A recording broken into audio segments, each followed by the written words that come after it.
Hello. Wow, hello. We're there. We did it. We're here. We're live. Yay! Hey, everybody. Hello. Welcome to Happy Jack's Actual Plays. Today we're doing session 0 of Mausritter, a game written by Isaac Williams and published by Losing Games in an all-original adventure called What About Bobs? Mausritter is a rules-light OSR game. So it's an old-school style game inspired by a whole lineage of old-school games, but we're going to be playing it with a little bit of a twist.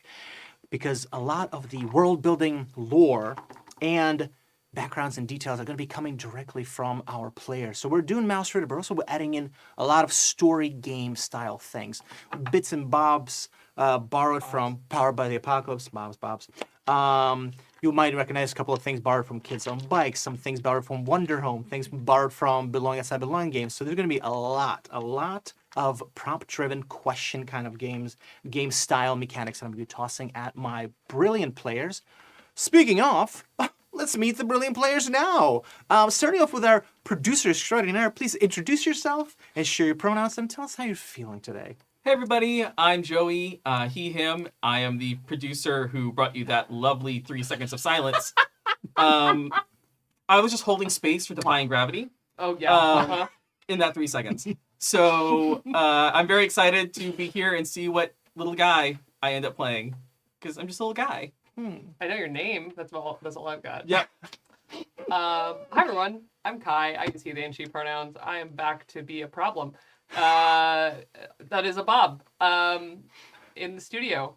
Switching it up, sitting in a different chair. But other than that, happy to be here. Tired of Thanksgiving grocery shopping already. And I'm already done with it, thankfully. Whew. I'm Bill, he, him, and I am also hoping to be a little guy Boblum. With all this, it's like I have 937 Bob puns in the back of my head. It's so bad, Dad pun time. But this is going to be super fun because I can't wait to just be a little mousy.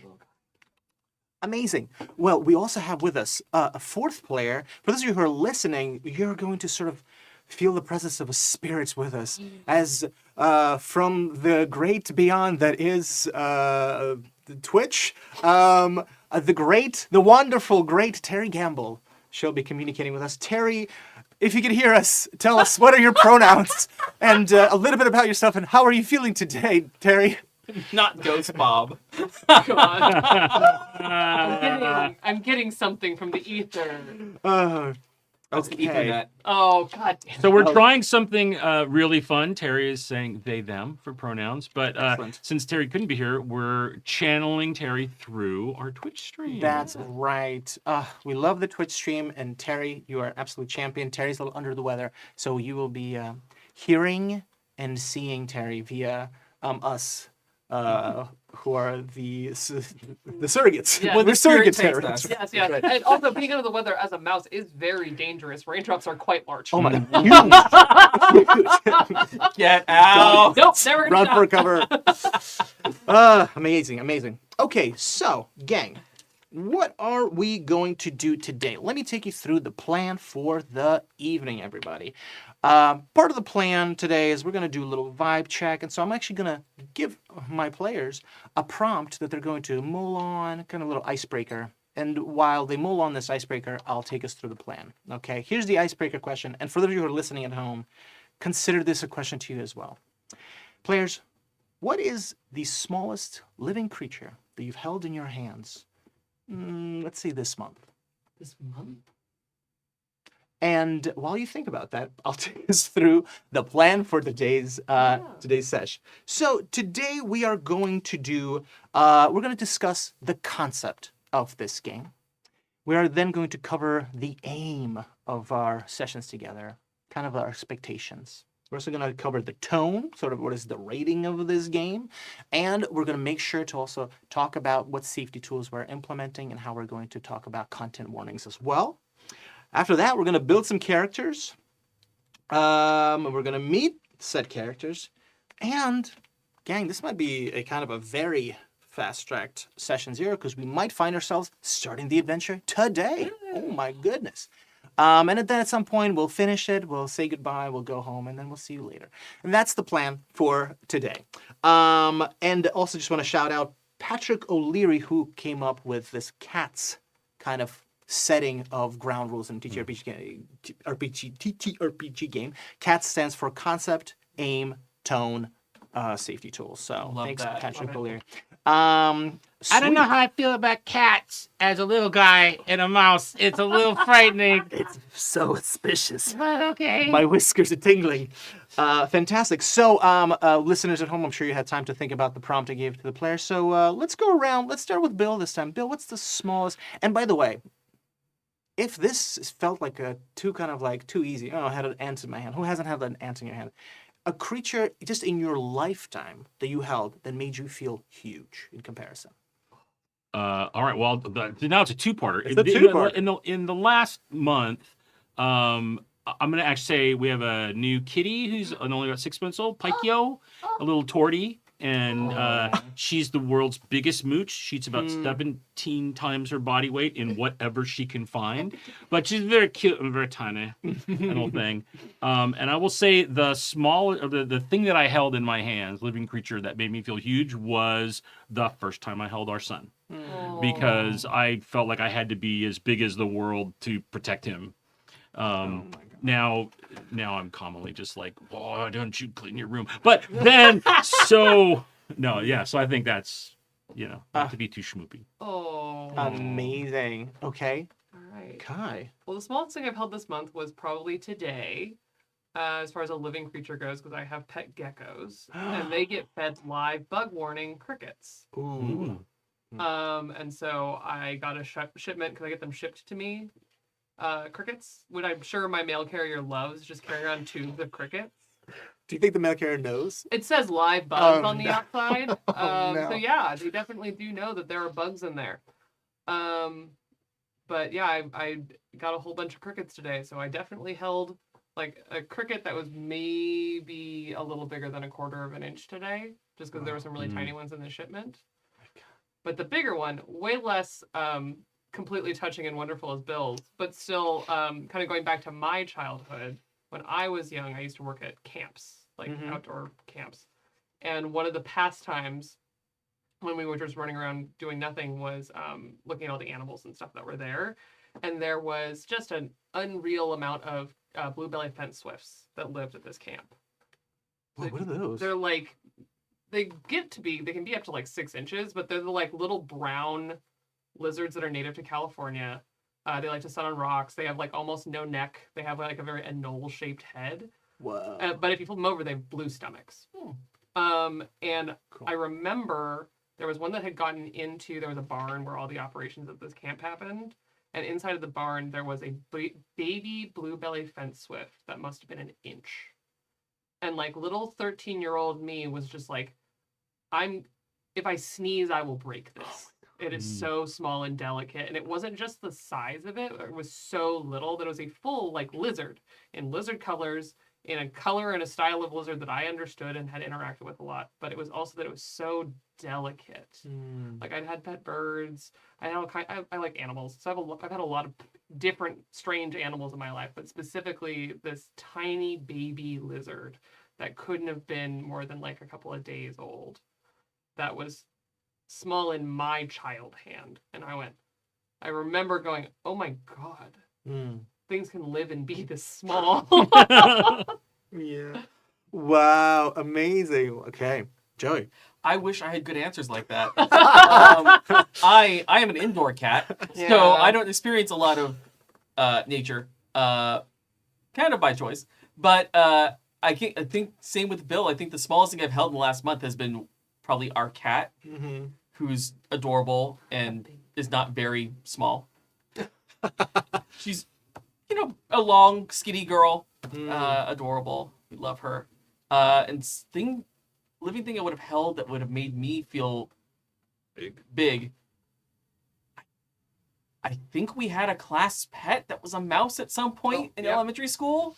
There you go. I that's probably the closest I can think of. I wish I had a better answer. It's perfect. That's a perfect answer. And summoning the spirit of Terry Gamble, Terry says, Lol. Lol. Good answer. Good answer. Great answer. I anticipate Terry typing furiously yes. right now. Yeah. Just going to Some town. like intense tear-jerking story about So now I'm thinking about, because I also had pet hamsters. I have many strange animal stories. Yes. And we didn't know that we had a male hamster and a female hamster until it was too late. And so I don't know if you know this, but hamsters have a lot of babies all at once, just like most rodents. Interesting. Okay. And I did so not know this. I think the first litter that we had to care for was like 8. 8 babies that all look like they're smaller than gummy bears because they were Russian dwarf hamsters. Oh, okay. So I have a thing about a Russian dwarf hamster as well. Oh, Yes, because they're so tiny. they're so little. It's so little. Cat. Terry Gamble says cat.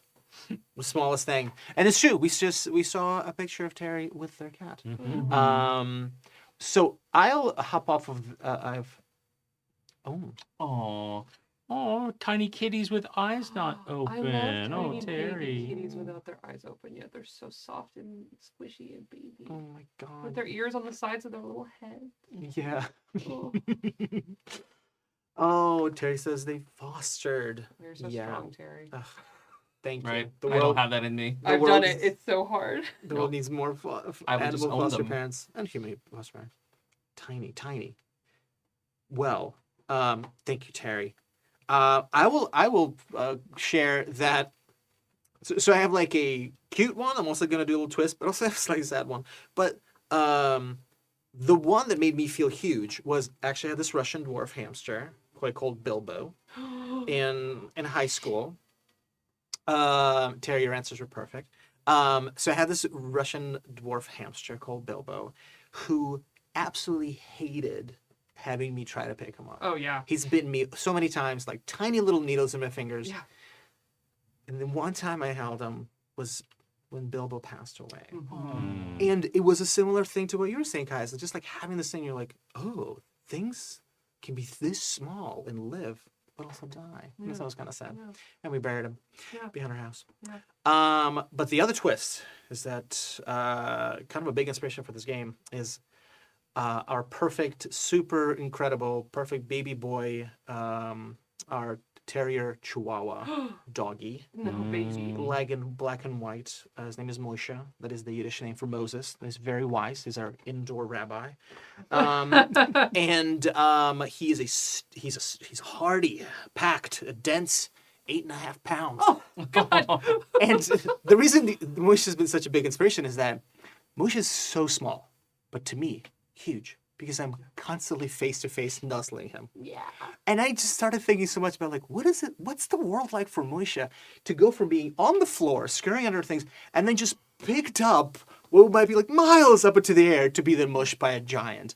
And so this is both the creature that makes me feel both small and large at the same time. Oh, well, so much. It's so perfect.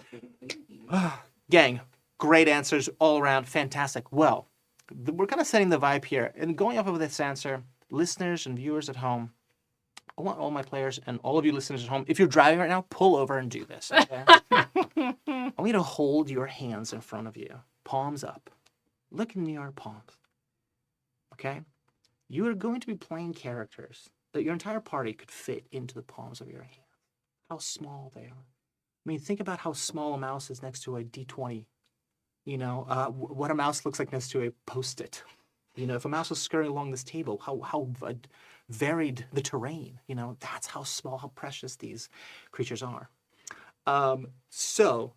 Okay, let's put them down nice and gently. Thank you. Okay. Listeners, feel free to keep driving. So going off of that, let's talk concept, okay? So with concept, we're talking about why Bobs? Why Bobs? So I'll give you guys just a little spiel about where the inspiration for this came from. And then I want to talk about what about that concept are things that you want to add to this world and this game that we're playing in, okay? So again, the adventure is called What About Bobs, okay? The concept is you're a mouse from the village of Bobs. Your neighbor's name is Bob. Your parents' name is Bob. The elder of the town is Elder Bob. But this is this world's kind of naming convention. Okay, it's just the village Bob. You also have a name and maybe a last name, and you might have a long name. Of course, this opens up the opportunity that maybe your character's name is Bob De Niro. That's fine. Bob Odenkirk. That's okay. You can do that, and I welcome that sort of whimsy and silliness and stupid humor into this. And so you might be from a town of Tina's. You might be from the hamlet of Doug's. You could be, from the Empire of Catherine's, of course. So the concept of this game to me I was excited by three things. Okay, scale. I really like how this game taps into the idea of how large things are. And then when you add in that it's real creatures, real animals. We all know what a cat looks like. We all know what a hamster looks like. We all know what a gecko looks like, right? We all know what these things look like, and to imagine kind of them actually in comparison to each other and how small a mouse is. And I really love the idea of big world, small characters. And with that, almost like in a meta way, the rules, the sort of the basic rules on which Mausritter is based on, these OSR rules, really simple. And again, it sort of asks the question, you're playing a character that mechanically has very few resources. So you have sort of big things you're trying to accomplish with very few tools at your disposal. And so that's kind of like the inspiration was these stakes, Very briefly about Mausritter, it is a roll under D20 system. Our characters will all have 3 stats. For everything that has to do with those stats, they're going to try to hit that number or roll under it. And that's kind of the gist of it. There's like a luck mechanic. There's some other stuff we'll add to it too. But that's kind of the spine that we're building it off of. So that's the first thing that inspired it, scale. The second thing that's inspired it is a little more dramatic. And so just kind of being kind of vulnerable here and kind of, this is a content warning. This is talking about life in wartime. I'm Ukrainian. My family immigrated here when I was 11 years old, and I have family still back in Ukraine. So the last 10 years, it's been a really difficult time, and particularly the last almost 3 years, it's been really, really tragic, heartbreaking, inspiring, fascinating, emboldening, and I've just been so moved by the stories from over there and also from what my family's been going through. And it made me really think about how people build community, how people lean on each other, how people persevere through very, very dark moments and continue to find, hope when placed up against a kind of huge, overwhelming odds. And again, that seemed to be kind of to kind of match this idea of small creatures in a world that sort of is posed against them. So, and the third, of course, maybe the most important inspiration I already mentioned, my tiny, perfect, precious dog, Moisha, who is just, there's these pictures of when we first adopted Moisha, and just how scared he is to be there, and his ears bent back, and how small. It's just he's smaller than even. But the pictures when you see him walking next to me, he's like he kind of comes up to like my ankle bone, like do you know what I mean? Like he's really small, and I'm kind of a tall guy, so you can see me walking down the street with this tiny dog, and gosh, just thinking about the world of being next to this tiny dog. So those are 3 things. Now, those are 3 things that inspired it, and out of that came this silliness, right? To kind of add levity to it. Everybody's name is Bob. What's that about? All right, this is kind of like me playing on the riff of like a lot of OSR games have this thing of like your characters just die, and then the next character comes along. It's like, oh, who even cares what the character's name? They could all be named Bob. And so like out of that came this idea. Oh, that's interesting. That's just an interesting thing to just play with. And then I thought, okay, I want this world to be a world post-humans. I can imagine maybe it's a world about 100 years from after the last humans disappeared, left, went somewhere. 100 years in a human life is enough actually for a lot of things in our world to just change, almost be unrecognizable, 100 years in a mouse's life, it's like civilizations rise and fall. And so at this point, right, humans are, the hairless, soft, vulnerable giants of lore. They're these mythological characters, but all around are things that would be sort of remnants of human civilization that the mice would have no context for. It's like a slight tangent. I have a friend who's an art conservator, and they do this exercise in workshops where they're like, all right, here's a thing from, culture from, 1,500 years ago. You have no context for what it is. I want you to describe it to me, and I'm going to try to figure out what this thing does. Oh. And it's like, 10,000 years from now, somebody finds a Prius, and they're like, what is this? They try to define, fascinating what is this box thing? What are these circles around it? What do they store inside of it? So that's going. So there's a kind of like these like core ideas. There's some emotional stuff, but then there's this sort of idea of a huge world, which I'm also calling the Fairwilds. The Fairwilds in it are mice, but also other creatures. We're thinking maybe it's about 100 years in the future after the humans have gone. We don't know where the humans have gone. Mice can talk to other mice. Mice can communicate with most mammals, but mice will have a harder time communicating with other species. Might have to use some kind of other methods of communication. Some species almost impossible to communicate with. So those are kind of like basics. Let's talk about that concept. I'll just go around and what about that is like popping up ideas for you, and I'm just gonna be feverishly writing things down. But yeah, who'd like to jump in? I haven't started yet. Go So for it. I'm happy to start because you sparked resonance and inspiration for me because you were talking about your heritage as Ukrainian, and it touched something that I'm always exploring when I'm telling stories as my Japanese American heritage, and also that sense of loss and absence, but also what can come from it because I have the benefit of having a generation since the most recent big annihilation within that culture. Yeah. And so to find ways to find wonder in it, because I have the benefit of, it was almost like a fairy tale to me. I was a child when I found out my grandmother was interred. But she's someone that I look to with wonder and joy. And the stories that she has are almost like family fairy tales at this point. Like there's reality to them, but there's something wonderful about finding hope and joy in that I find very resonant. That's awesome. Yeah. Thanks, Kai. Joey? Kind of in a kind of the same idea of the humans have gone before us, creating all these legends and lore. Wow, there's a weird sticky thing on my hand. That's weird. It reminded me a lot of again, like folklore and mythology, and finding these old buildings that no one knows who built them and creating stories around them, and how those became the stories of like the Celtic gods and things like that. So that really kind of sparked my history mythology nerd.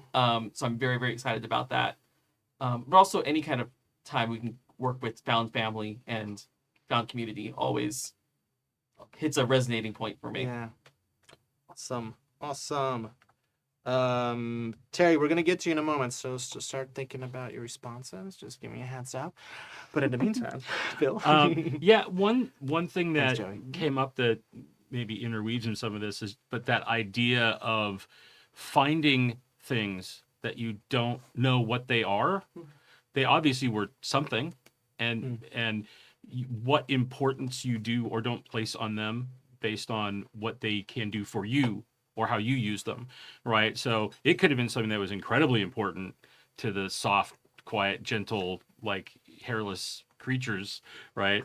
But to us, it's just like I don't even know how I would use that. But finding like a bit of chalk, or like the end of a pencil, like graphite or something, that was suddenly like, look, I can draw with this, or I can build with this, is just that what is important to one person is not important to someone else, and what could be trash for someone else is a treasure for you. Oh, I love that. Yeah. Bill, you just sparked something in me, the pencil lead in particular. Like for a mouse, finding just like a broken up piece of pencil lead, like that's cave paintings all over again. Right, yeah. A mouse just going to be like rubbing it and then looking at their graphite hands and then walking up to something and just slapping their paws on it. Like that's very cool. Yeah. So interesting. Yeah, their discovery of giving new meaning to old things, right? Finding that new context. I had a player who played this like gruff city guard mouse who was like keeping the peace. And he's leaning on his big spear, and he's like, which I imagine is like a broken off matchstick. And I was like, oh, that's really cute. Like just the fact that it's like so minuscule. Then Right. Cool. Terry, we're gonna summon the spirit of Terry. Anything you want to add to this concept conversation? This concept confit, if you will. Any other thoughts are popping up for everyone else, by the way? I also just like the thing, like you started with scale, and obviously I like animals, but thinking about specifically, like I love, because I also have a cat. I have two cats, but I have one in particular that's very small, and he has very big eyes. So you can kind of always tell when he's like, wow, the world is so big, because he's so little, He has the biggest yellow eyes on this earth. And I too often think like, wow, what is it like for Rigby when I pick him up and suddenly he's going from being like below my knee to like Sailing suddenly the air. in the air, and he's got short legs and a lot of fear. But he trusts me to do it, and that like the scale of that is immense. This is great. And Terry, thank you, Terry, is chiming in to say that they love all of this. Y'all love Lubos? Oh, that's cute, Terry. Thank you. That means I love you in Russian. Cute. Aw. I speak Russian and Ukrainian, so thank you, Terry. Right back at you. I love that. So this idea of this big eyes, this discovery, this element of discovery is actually a good jumping off point into talking about the aim of the game. So the aim of the game, again, going off of this model created by Patrick O'Leary called CATS, concept, aim. Aim is kind of our expectations. This is what are we excited about in this game? And conversely, what are we not excited about to explore? So things we want to experience, things we're not interested in experiencing. This will sort of like touch also on, I guess, tone, touch also a little bit on content that we're not interested in. But for me, the thought about discovery is a big one about this. Like I kind of envision us traveling and exploring a huge world, right? Again, huge for the mice. Zoomed out, maybe it's a cul-de-sac. You know what I mean? Right. So yeah, but let me just dive right in and just hand it right over to y'all players. Expectations, things you really want to experience, things you're less excited about experiencing. What comes to mind when we're talking about this? Well, there's one that Joy brought up that I think was, and that's found family, right? And I think, and it's interesting because personally, about 2.5 years ago, I made a decision to try to find my birth family because I'm adopted, and did the 23andMe and the other one that starts with an A, Ancestry, and through both of them succeeded. And actually, even though we're blood related, it's completely found family for me. And I've now met my birth mother and my half sister, and my half brother came out and visited like a couple with 3 weeks ago. Oh my god. And Amazing. and it was just like so different, but then these moments of like the same, right? And almost this like unknown shared heritage in some way, right? Like completely unexpected, but it's just those things where I would say something and my half sister laughs in a certain way, and I'm like, oh my god, that's how I laugh. Right? It's just like weird like moments like that. my Those things that happen because there's these bonds that tie us across time or space, or just because we are. And I think the flip side of that is, before I now am building this found family, so much of my other family has been found family. I didn't have a brother or a sister or my wonderful adoptive parents, but I was only child as well. So that for me became like the people I met and hung around with and formed those bonds with that have lasted, fortunately in many cases, for decades now. Is really neat. I think that's such a strong note that I'd love to be exploring in terms of like this little community, right? And we have to all be together, because exploring the other thing of being in like there's a conflict, right? And we're in this massive world, and kind of what we have is each other, and that's a really compelling thing to pick on. Thank you, Bill. Oh my gosh, the vibes, folks. I mean, this is a little mouse game, gang. We're doing it. We're We're getting doing deep. I love this. Bill, thank you for that, Sharon. Right, and we're pooping pellets. Let's lighten it back up. Yeah, okay. Yeah. So things you would like to experience. What else, folks? Thank you, Bill. I mean, I feel this is kind of a general conceit for the game in general, but something I'm excited about exploring is grand adventures on a very minute scale. So I love the idea of, I am armed with a bottle cap and a needle, and I am a sword and board knight, and I'm gonna figure this out. Like, I love that aesthetic so much. Amazing. And the way magic works in the world. I'm always a sucker for magic. So I love playing with magic systems and seeing how all that works. Yeah, yeah. Oh, the magic in this game, I think, is so neat. And little teaser. I think we're going to be able to invent some spells where we're going. Nice. Grand adventures in a small world is great. Yeah, so you really want to kind of lean into that aesthetic. A little bit. Yeah. I wanna have my little mousy Lord of the Rings fantasy. Absolutely. Great, and actually, so keep that for talking about tone, because Lord of the Rings is definitely an inspiration here as well. It's like hobbits are little, mice are even littler, smaller, littler. yeah, littler. You get it. Littler. Fantastic. These are things you're definitely looking forward to experiencing. Mm-hmm. Grand adventures in a small world. I love that. Awesome. Kai, what do you think? We can also invoke the voice of Terry. Oh yes. Terry says collective works so key for survival and coziness because we're just little mice. I don't know if you've ever seen mice sleep. It's extremely cute. They all sleep in a pile. Mm-hmm. What? Yeah. It's just so cute. Yeah, they just sleep in like little mounds of mice because they're so small they can barely retain heat on their own. Yeah. And so in their little burrows and things, they all just kind of like make a pile. So cute. Yeah. Right. It's always a party bed. Like Yeah, everybody's just like it's getting there and so snuggle up good. and yeah. For me, kind of actually bouncing directly off of Joey, unsurprisingly, I also like the Lord of the Rings vibes. I especially love, and something that I don't get to explore much as a player because I very often put myself in very like serious or absurd, not usually both situations. And so the idea of specifically like what does bravery look like when you are so small and insignificant, and kind of having some resonance in like how I feel about certain aspects of our real world of like you can be small and brave and it can matter even if the scale is much bigger than you. Yeah. It's so fascinating how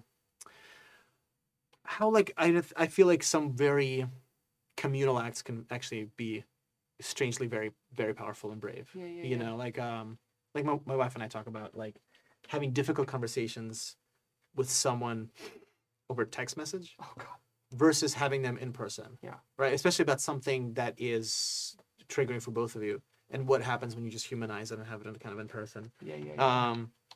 So sorry, wait, just one more time, walk me through your this point you just shared. Just like that bravery is like almost exponentially scalable. Yeah. From the smallest action of bravery, it doesn't reduce how brave it is just because the world is bigger and because you are smaller. If anything, it makes it greater, in my opinion. And so exploring what that looks like for a mouse in a world that is, I mean, they're not anywhere near the top of the food chain.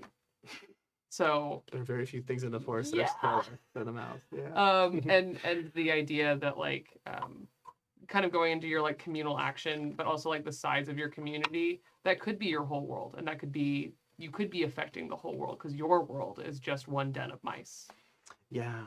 What does it mean to like when you say your world, your community? How big is that? Because a mice doesn't understand that the globe is a giant round rock in space.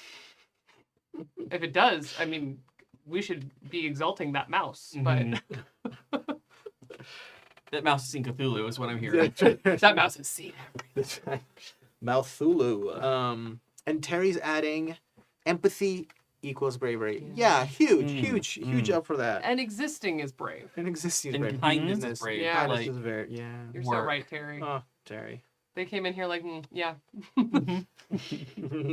Just mic drops virtually. No problem. Kindness is bravery, says the great Terry Gamble. I love this. All right, gang, let's keep digging. So we've got concept, we've got aim, we've got some things we want to experience, we got some ideas about this world, and of course, we're going to keep peppering in, as I mentioned, as we actually get into the play. There's going to be so many. Oh my gosh, I'm going to be asking you guys so many questions and adding so much detail, and it's going to be your world. It's pretty far out. I'm stoked. Let's get into like the juicy sort of the gritty part of it. What's the tone here? Okay, if this was a TV show or a movie, what's the rating? some things to mind, right? Like this kind of starts to sort of teeter on content warnings, trigger warnings, right? Nature is fucking nuts. All right, nature is just really rough. And I personally have a very hard line about, like, I'm never going to have harm to animals or to pets. This entire game is animals. Yeah. Right. And so we're going to really want to be able to differentiate when someone is a truly menacing danger or something, right? To be able to really say, all right, the only recourse here is to fight, you know, it's us versus them. It's either them or us, right? But the tone, just to pitch this, the things that inspired this game for me is like thinking, kind of like Kai, what you mentioned before, like the serious with the absurd, right? For me, it's like, all right, what if Zootopia and The Witcher had a baby? You know, like what does that look like, Nice. right? Wow. You know, or like Nice. Lord of the Rings, but also Adventure Time. You know, like Mhm. so you have there's a lot of high whimsy because we're animals. We're all tiny little animals. I've decided to set it up in the world. Your first name is Bob. You do whatever you want with it. So there's a lot of levity built in, right? But then we're talking about nature. We're talking about, you know, cats pounce, birds peck. I mean, nature's fucking wild, literally. So tone. What appeals to y'all in terms of tone? What is like a show or a vibe you want to compare this to? Like, you know, the examples of Witcher and Zootopia, I think, are very palpable for me. But I mean, I think the Adventure Time sample is actually a really good one because Mhm. Adventure Time is a pitch black show, actually. Yeah. On the surface, it is so frothy and enjoyable, but the moment you scratch beneath that at all, Mhm. it is so dark, but it is not without hope. Exactly. Mhm. right, So right. Finn can lose his arm, Mm-hmm. but it's okay because he's going to grow a flower there. Mm-hmm. And it isn't the end of his story that harm comes to him.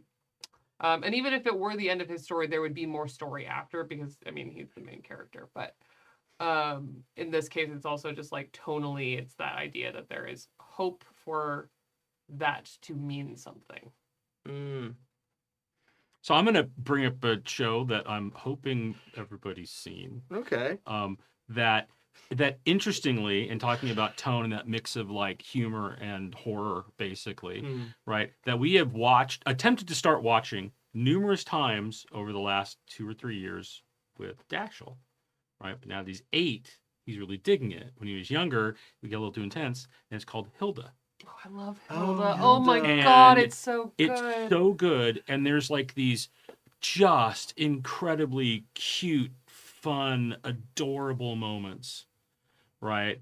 And the elves and like their whole lives are around contracts, and it's just like so amazing. They're just like so tiny, but their whole thing is like, look at this amazing contract that I have, and they're all about like the minutia of, you know, detail and all these things.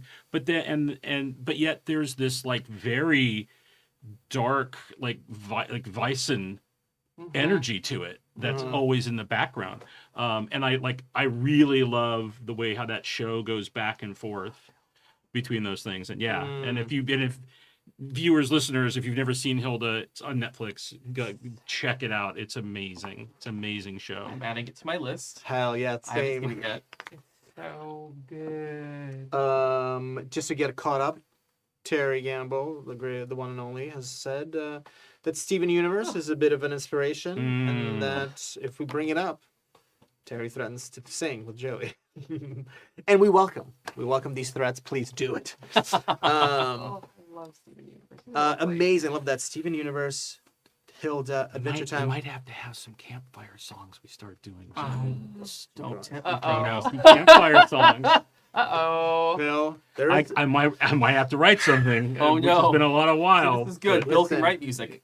We'll see Bill, what happens. I'm gonna tease another thing. You start cranking those campfire songs because there's a mechanic I invented for this game called Campfire Tales. Oh! It'll happen at some point.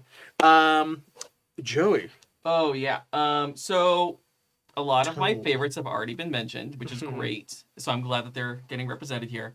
I would say kind of a similar vein would almost be like a Gravity Falls. Mm-hmm.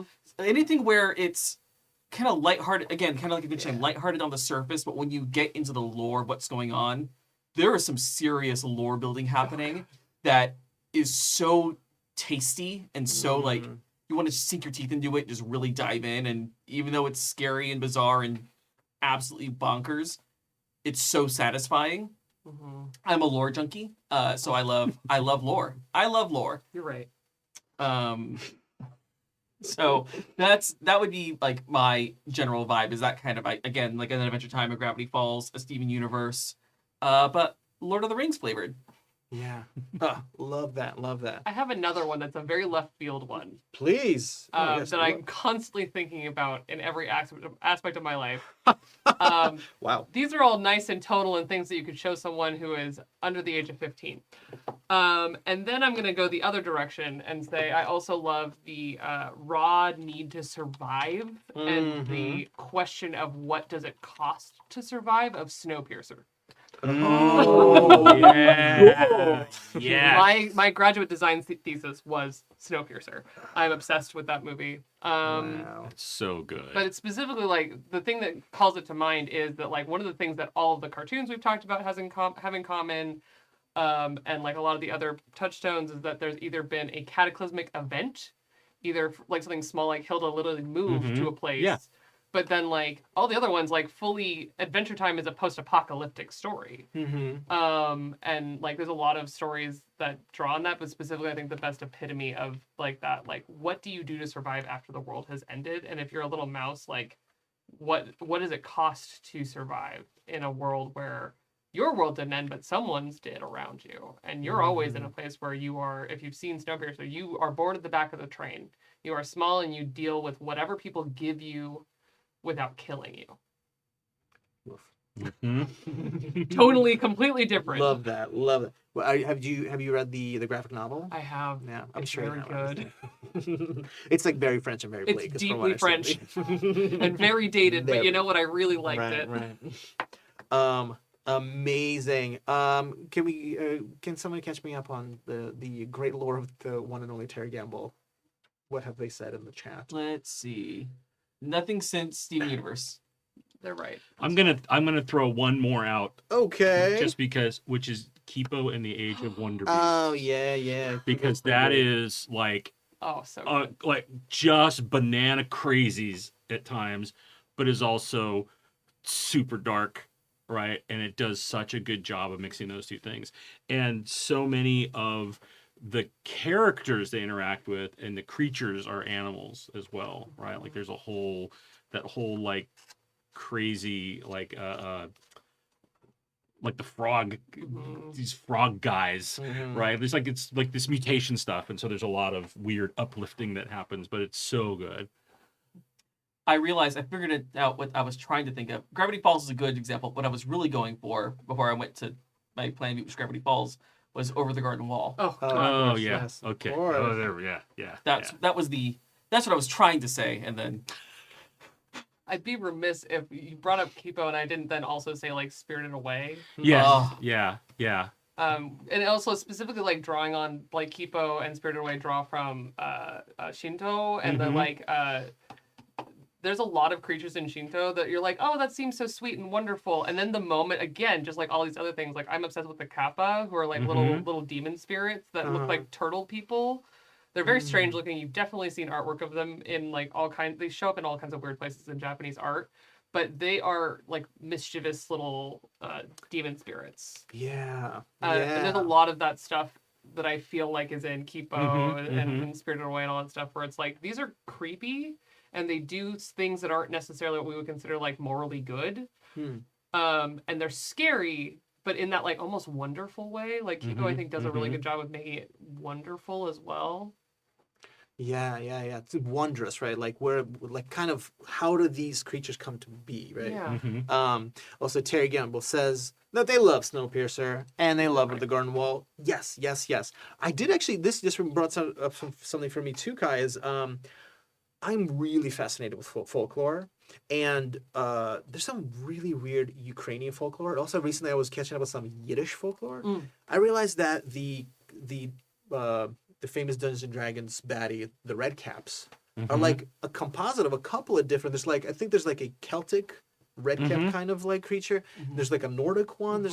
But there's one that's also like Yiddish, and these like tiny redcaps, and they have funny rules. Like if you don't leave out a plate of curdled milk, then the redcap will do the following. But if you do, the redcap will mend your shoes for the next year. It's like these like weird, like, you know, these like these esoteric kind of I love strange esoteric rules, you know, vibes, yeah. right? Like when you're doing inventory and then you go into the Feywild and you're like, okay, everything is different. And you're like, what can I do here? What can I do here? Do I tell someone my name? Do I eat their food? Like eat whatever it is, Yeah. right? And folklore has so much of that. I love that stuff. And it just made me kind of think a lot about like when we start to think about anthropomorphic animals. I mean, there's a point at which you start to say, oh, you know what, this is just a human wearing an animal costume. So there's like this idiosyncrasy that I'm really interested in. Is like, no, there's like a weird logic. There's a different way that these creatures are looking at the world, and like I would love to push us into that. Yeah, I'm not upset if at some point there's at least a broad brushing of just Miyazaki over everything, because like it's all so good in the minutia, and it is that mix of like adorable and terrifying. Also, amazing cozy food. Yes, Oh, yes, God. yes. Mouse Miyazaki food. Yes. Mouse. The most delicious looking thimble of soup we've ever seen. Just one kernel of That's corn. right. Yeah, glistening, beautiful Like corn. beautifully prepared, some little steam dollop of coming out cream on the top. Also, a shout out. Terry Gamble says Paprika. You're right. Also, Terry Gamble just mentioned one of my favorite horror movies, The Ritual. Terry Gamble in the comments, how do you feel about the movie The Descent, which I feel is like a better version of The Ritual? It's fighting words, but I do think that coming hard. yeah, but they're both beautiful films. Yes. The Ritual monster design, love that whole like folklore vibe. It's very, very like there are 3 or 4 different creatures happening here. So that might be something we explore. We might definitely there might be some ways that kind of manifests itself. I don't want to oversell it or say like we'll definitely do that, but I like the idea that there's something that maybe causes the world to be a bit more like Reign of Terror. No, Reign of Terror is what it's called? No. Rain of Fire. No. That's the dragons attacking. I know. I London. wasn't No. sure where these were going. Something Ruined, Something Reigns Ruined. It's like this sci-fi animated show that came out on HBO a little while ago. Very who's that artist? Morpheus? Oh, Morpheus. Morpheus. Yeah. Morpheus. Morpheus. Where it's like a bird, but its like beak kind of looks like a human's face, but then on the human's face, it's just really kind of bizarre to explain. Sort of things melting into each other, very 70s kind of, you know. Gosh. Well, anyways, we'll have to come back to that reference at some point. I think they didn't need the monster in the descent. Oh my gosh, so agreed. Okay, this is Terry. We can talk about this for days. I swear. They've already had a good time about it in chat. Incredible. Hellbender. Okay, great shout out. Love these monsters. Okay, amazing. Okay, so tonally, we are really interested in these kind of deep lore, dark kind of things going on underneath something that has otherwise a lot of whimsy, a lot of action, a lot of color as well, right? Kind of, it feels like almost metaphorically. Rating wise, because I think everybody's touched on some kind of a deep, raw nerve. Rating wise, what do we think? Is this a game in which we're going to expect to see someone die in a way that's going to be sad, or are we kind of thinking that sort of happens off screen? How do we envision this? I feel like with the amount of peril in the story, if everyone's okay with it, my preference would be to like show some of that. Because I think we're going to care about these mice and then they're going to die. But also like, I think my brain is at like a 90s, an 80s and 90s PG-13 and not a modern PG-13. Yeah, the Poltergeist with the PG rating, I believe. Right. Yeah. Or the original Mad Max movies at a PG-13. Really? I believe That's so. insane. It's so funny. Yeah, there was definitely a point where it was like PG-13 was pretty hard. They were doing some stuff. Yeah, they're like, you're 13 now, you can handle it. Yeah, it's like, okay, I've seen Beyond Thunderdome. No. Yeah. But I think that's a really like very palpable point that we want to be able to feel the stakes here because we're investing so much in these characters, and we're sort of, our hopes are here to try to prevent terrible things from happening to them. Just because we're talking about this, Dave, which Thanks, is weird Dave. to see him in chat and not at a table. I know. Poltergeist was the film that caused the PG-13 rating to exist. There you go. Oh, interesting. Because Thanks, of Dave. course he knows that. Yeah, of course You like that. Top of his head.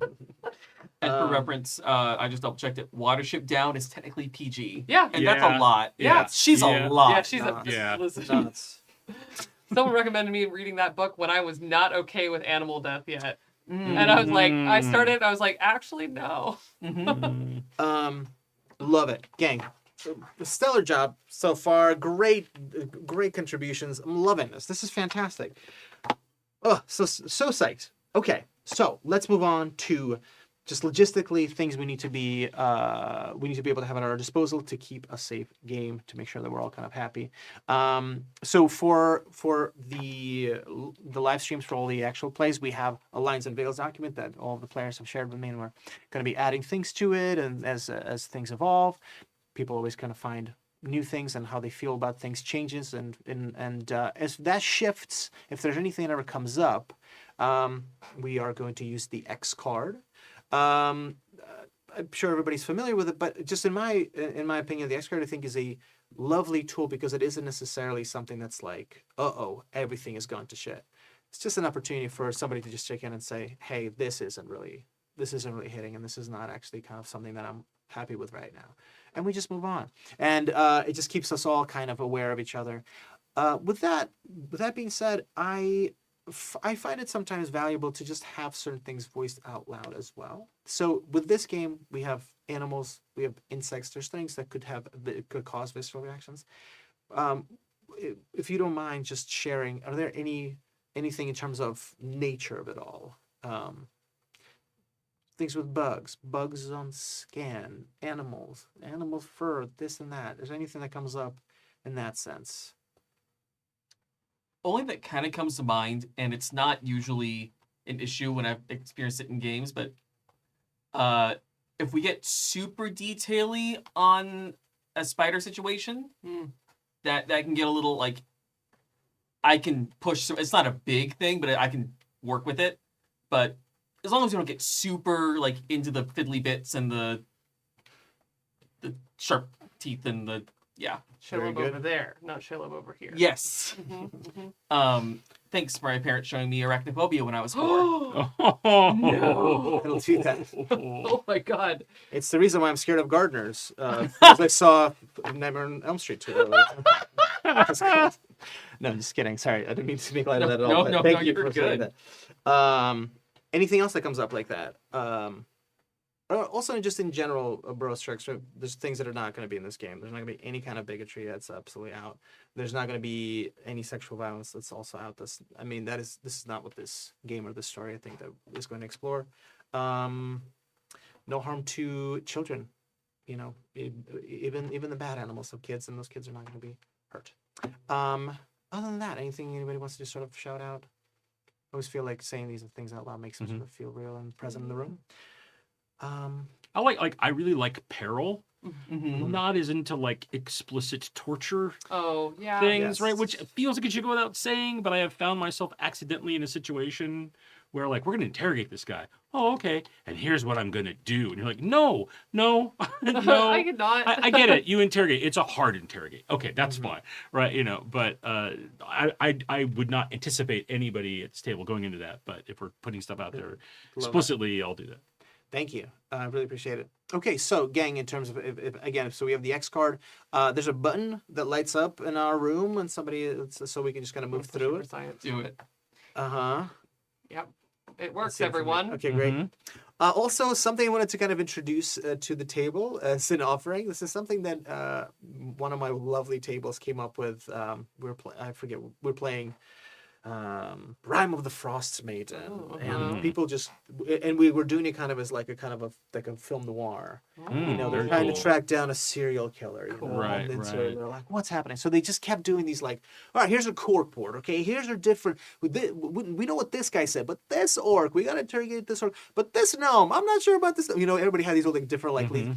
And at some point, somebody was like, "Hey, would it be okay if we just like just moved along. I think we've scratched this taffy thin. So we call it the taffy. Oh, and it's just like a point where sometimes, if anybody feels like, I think we're just riffing and having a good time, and it's all good, great. But if somebody's like, I love the riff, I kind of want to see what happens next in the story, I think it's totally chill to just say, hey, taffy, we stress the taffy thin. So just do this. For those who are listening at home, you bring your hands together and pretend you're stretching out taffy. And if you've never had taffy, you've stretched out an airhead. And if you've never had an airhead, you're not living. Gummy eraser. What's that? A gummy A eraser. gummy eraser. Amazing. Gang, round of applause. That's We did cats. We did it. We did cats. We Woo, did this it. is the only time we're going to cheer cats in this room. That's right. Woo, give them their due before they ask for vengeance. Before I go home and cuddle them. What? Amazing. Check. Wow, we are just tearing through this. Folks, we're ready. Let's build some mouses. Mices. We're going to make some mouse characters. So, yes, Terry says, cats, let the memory live again. Terry! So, Terry, I've shared with the players some documents online that they can use, and Terry, you'll be able to access online as well. But for my lovely players in the room, I give you guys these cute little pamphlets, and there's basically a step-by-step, cozy little way to create a mouse. Now, Mausritter, as I mentioned earlier, is inspired and built on the legacy of great OSR games. OSR standing for Old School Revival, Old School Renaissance. And a lot of them use rollable tables. Gosh, I love a rollable table. To me, it's just a veritable, cornucopia of prompts, and it's just this exciting. So the way we're going to build these mice, is we're going to use the tables and the steps that they offer here, which means you're going to get some surprises. You might be you might be really turned around on the kind of mouse you expected. So, Terry at home, follow along with us, but we're going to start with the section called Make a Mouse. Make a Mouse. Just showing So the cute. Very audience. cute. They're so great. Yeah. This game really doubled down on the hey, so we know that you like Very cute. Mouse Guard and Watership Down, and we're going to make you feel feelings about it. That's right. All right, so to make a mouse, we are going to first start by rolling some attributes. This is a very old school way of doing it. We're going to roll them down the line, which means we're going to start by rolling our strength stat, then rolling our dexterity stat, and then rolling our will stat. Those are the 3 stats in Mausritter. You're going to use 3d6. You're going to roll 3d6, and you're going to pick the 2 highest numbers, Here, you can borrow some of mine. and those will be, Oh, you can give your big box. Oh yeah. yes. Now all the clickety-clacks, the bones come out. That's the problem. You buy special dice for a game. They usually only come with 1d6 unless Yeah. you get Sure. that. Right. Yes. I have my little wooden box we were watching and listening. So The cute. cute wooden box, and I decided because I were playing mice, I don't have a set. I just went and randomly grabbed dice of each kind of the polyhedrons. Yeah. So So in that same thing, I'm gonna crawl over here and forage a couple more D6 Oh my gosh. out of this bin. Let's see. It's giving really good like mixed button box, which I am Yes. Like if it's not a wooden box, you carry them in like the little shortbread Yep. dish. Yep. Oh yeah, yep. yeah. You You get the, could put a whole family of mice in one of those. Oh, oh yeah. Those mice are middle class. Like they got. Yeah, they've got solid metal walls. Okay. Can't now chew through 3d6. that. All right, first roll, everyone. Here we go. Don't fuck it up. And you take Think the. big. Think big. Oh, okay.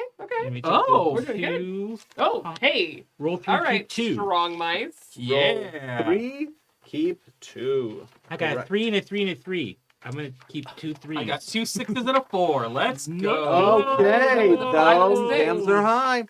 So Terry, if you're rolling at home, we're gonna come over to you in a second and find out what your stats are. All right, so strength, and then once everybody rolls their stats, we're just gonna go over them real quick and see what we got. Oh, no. Look at it. Me, the person who always plays dexterous characters, did not roll a dexterous mouse. All right, all right. It's gonna be funny. I have never rolled this well in my life. Wow.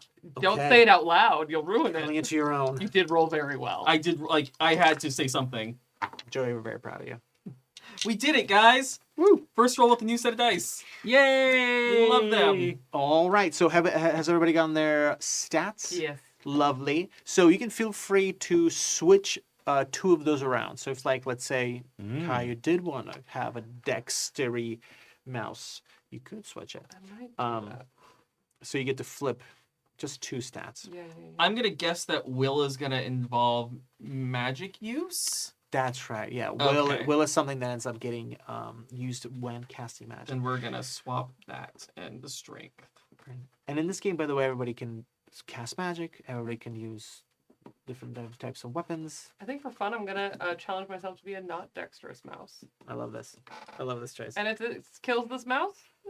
Terry, you're rolling 3d6. 3 and then dropping the lowest one. Perfect. Okay, we're just meeting the character's stats here. Let's go around. Bill, strength, dex, and will. What do you got? I have a 4 strength. Oh, God. Little guy. He's a little guy. But a 9 dex. Oh, damn. Pretty speed. And a 6 will. Okay. Oh, God. Okay. All right. Kai. I have an 11 strength. Okay. We're a beefy mouse. Wow, someone's With- not skipping. I'm eating all the corn, actually. Actually, I'm not eating all of it because I know what Joey rolled.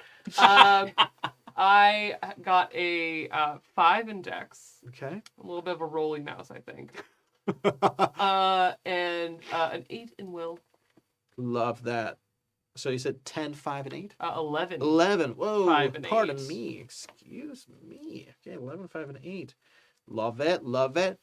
Joey, how's your mouse looking? It's looking like I cheated, Yeah, but it luckily does. Kai was here to verify I I watched did it not. happen. Strength is an 11. Whoa. Dex is an 11. Whoa. Will is a 12. Whoa. I watched it happen, everyone. This is a legend. This is the. A legend mouse. It's been Yeah. prophesied. Of course, I did look at the magic rules a little earlier, and rolling multiple 6s is a bad thing in that case. So Don't do that. we're just not going to do that again, guys. That's right. That's right. This game kind of really, and I like really leading into like lower numbers or better.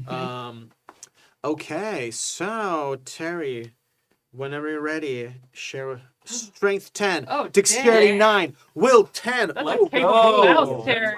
Oh. Terry, tearing it up. This is good. This wow. Repping strong bobs today. Okay, but no judgment. Every Strong Bob is Bob. special in their own special way. Okay, It's not the strength of the bob, it's how you use it. that's right. Hey. Right. Right. Right. It's not the Bob in the fight. It's the fight in the Bob. All right, folks. Let's move along. As our ancestors used to say. Next, we are going to roll for our HP. Now, in this game, HP does not stay for hit points. It's hit protection. Very curious. And when the time comes for us to actually put that to use, we'll figure out how that works. But for now, HP. We're going to roll for how much money we have. Those are called pips. And based on that, we're going to figure out our background. So, kind of funky. So, the players are going to be rolling a d6 to get their hit protection. I got a 4. Okay. Had to run out someday. Yep. Oh, it's my own fault. Hoisted on my own petard. Yep. Mhm. Good.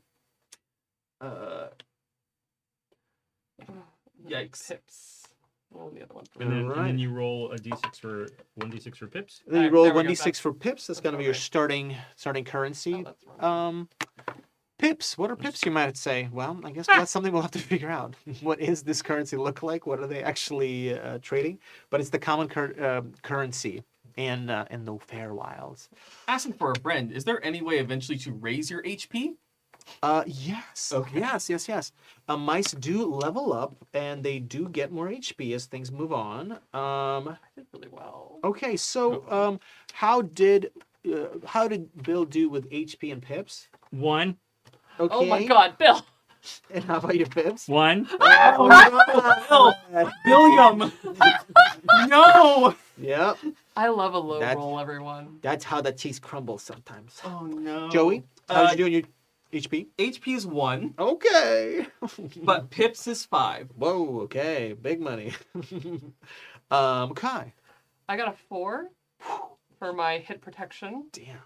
and a 1 in pips. Okay. And Terry, got Yeah. also 4 in HP and 6 in pips. Damn. Okay. Come on. Mouse, all You're right. taking us out on the town. Thank you. Okay, amazing. So now you will flip to the page that says backgrounds, and you will coordinate based on your HP and based on your pips. You will determine your background. This is really where I love this. This is really where the paws hit the wheel that Well, you're. mine's hitting something else. I'm a very brave kind of mouse. I don't know why any mouse would choose to do this job. Right. Okay. I am in a raft crew. You're in a raft crew. Yeah, raft crew. Oh my. So wait, goodness. is the background a combination of HP and pips? Exactly. Yeah. So you have 1 and 1, so it'll be. I have You're one a test option. subject. I am a They test only subject. have one. All of them Oh only have one my option. God. Yeah. So yeah. That's amazing. That's the best. All right. That opens up so many interesting opportunities because I'm gonna wager to say unless Bill brings in something, I don't know if this mouse knows that they're a test subject. I don't think so. Amazing. So this mouse is a test subject. And you'll see also next to the background there are 2. So on the as we're rolling right now for anybody who's listening, we're rolling hit protection pips, and we're using the hit protection number and the pips protection number to coordinate to a particular assigned background. And with that background, our characters are also getting 2 items. So you get to keep both of those items, which is fantastic and exciting. You'll see that on your character sheets, you have an inventory. Items take up space. Now, not to get too far. Oh, shit. Okay, hold on. I'm getting ahead of myself. Terry Gamble is a fungus farmer. Thank you. Okay, coming in with the potent mushrooms. Love that. And Joey. I'm a leather worker. Yeah. Leads into leather, huh? Okay. Oops. Love it. Yeah. Amazing. Okay, very cool. You got a jerkin. Sorry. So, I've also added in the player packs. There are these sheets that are called conditions, inventory items. Now, the really cute thing that Isaac Williams, the writer of Mausritter, Losing Games created, is that they created this really cute character sheet. So I'm just going to hold this up for the camera. But what the character sheet does is that it has these cool little squares, boxes, in which inventory goes. And if you're playing this physically, and I welcome the players to do this, but you don't have to, you would cut out a little chit, a little square, and you Right. place it where your inventory goes. But your inventory ends up representing other things. For example, if your mouse goes without eating, it'll become exhausted or tired. And you'll put an exhausted condition in the inventory, which means you can't gather as much stuff. If you're frightened, that'll take up I'll take up some space. So as we're creating these mice, what we will start to find is that there are a lot of room between the lines for you to fill in who is this mouse. Because it seems like the way this game is designed is that your mouse is really defined by a few things, and also the physical items you carry. They have a lot more kind of meaning. Terry promises to bring their lace. They also say they love the leather community. They're actually helping their friend set up for the Tom of Finland art show this weekend. Oh. Fancy. Oh, Okay. nice. All right. Wow. Someone's fancy. I am in love with this like little physical chits system. And a little thing. Very I cute. love Yeah. little thing. Yep. I'm sorry, I didn't have time to get some. It is some- scratching all the horrific, terrible things we did to the RPG community with Diablo. By making you play Tetris to put things in your backpack. But I that's love funny. it, so whatever. So our players right now are determining their items. They're kind of putting some items in places. They're just going to write things down. And the next thing we're going to do is we're going to figure out your starting equipment. Every mouse. Oh, yeah, Terry, we've got some cute stuff for you. So every mouse starts with a torch. You'll see that most items have 3 circles next to them. Those determine uses. Things get used up based on like a random roll. You'll kind of roll and see if you used up a thing or if the thing has still some some potency to it. Which also kind of goes hand in hand. Very Zelda style in this game. Weapons break all the time, so it's just kind of really fun. So you have to like find new things and reinforce them. Really cute. Rose is in the chat. Rose hearts. So everybody gets torches. Each torch has 3 uses. Everybody gets a ration. Each ration gets a use. You get your 2 items from your background, and of course your heroic voice. You get to get yourself a weapon. So you'll flip to the next page on the inventory. The weapons are very dealer's choice. Okay, you kind of just determine whether you want to use a light weapon, a ranged weapon, and then you'll give us the flavor of what that weapon actually looks like. So if our background comes with a weapon, we get to pick another one, is my understanding? That's right. Oh my god. And one last treat. The designers of Mausritter ask you to do this. If your mouse's highest attribute is 9 or less, you get to roll on the background table one more time, and then you get to pick one or the other of the items that are offered to that background, sort of to help you compensate for perhaps having some low rolls. However, if your highest is 7 or less, when you roll an additional background reference point, you'll get to keep both those items. So just check out. I think. So me. I think I'm I think I'm the only one. Yeah. okay. Yeah. Let's go. Pink will be high. I'm rolling. Now Bill's little traveler energy is getting all excited. I'm on the table, different dice mean different colors. Nice. Oh yeah, baby.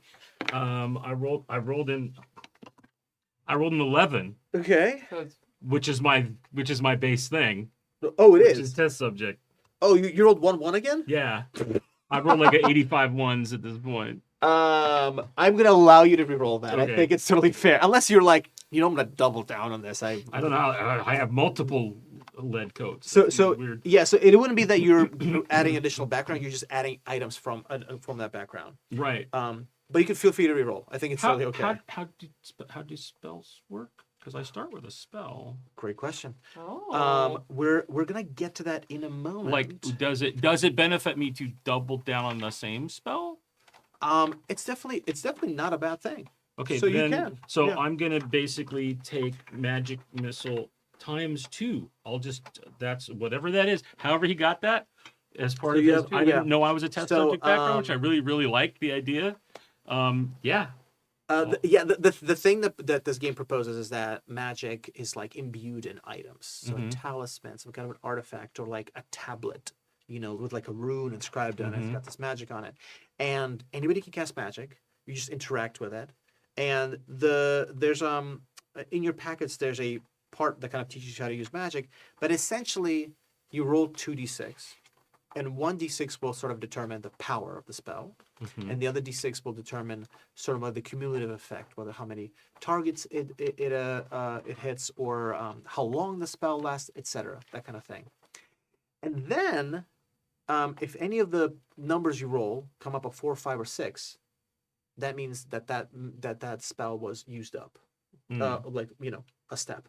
But if you roll a 6 on both, then you have to roll a will save, because it's like the magic overwhelms you. Which is to say that spells will get consumed, and then, this is my favorite part, to get the magic back in the spell, you have to perform a special ritual. So it doesn't just come back, you have to go to a place. Like one of my favorite ones is, there is for example, Mine is terrifying. yeah. Drop from a height of at least 30 feet. I'm a tiny little But mouse. Yes. mine's actually their fall velocity is so small because they're so small and they don't weigh very much. So Right. they actually have really high wind Also, resistance. you just have to drop the tablet from a height of 30 feet. You don't have to drop yourself. Oh, that's fair. What's his recharge? Drop from a height of at least 30 feet. Yeah, you have to drop Yeah. the tablet. Touch okay. the spell within 1 turn. So you have to drop it and then touching it. So you got to be pretty much touching it. Yeah. Okay. Yeah. Oh, this is amazing. That's so good. Oh, That's so good. And one that I love is a spell called Ghost Beetle. To restore it, to recharge it, you have to bury it in a beetle graveyard for 3 nights. That's so How cool. rad. So How good. rad. Okay. So that's, yeah. So when we get to magic, we'll get more into the nitty gritty of it. But that's kind of the basic thing That's here. wonderful. That's so wonderful. Okay. So Bill, since you have some low stats, you get to roll again, and you get to keep both those Well, it's like if you have any step. Wait a minute, I'm confused. So if your highest attribute is a 9 or less. Yeah, which is my dex. Yep. Which is a 9. Okay, great. And then I rolled and I kept the one thing. Great. In which I rolled the 11, so I'm taking 2 magic missile things. So And- for whatever he's got like a pair of these, whatever his magical talisman things Great. are. Yeah, so you got these 2 tablets. Love it. Right. Great. Okay, gang, we are so close. Okay, everybody, we've gone attributes. We've gone hit protection, pips, attributes. What Let's, weapons are people thinking about taking?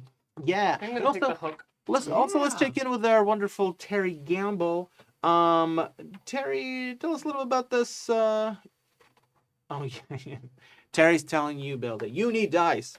I have so many dice. Remember, failure makes great stories. It's true. So I love it. And yes, Rose, magic finger guns. Pew, pew, pew, pew, pew. That's exactly what I've got. Rose is going to be playing Mausritter for the first time next week. Oh, Heck hell yeah. That's Rose in the chat.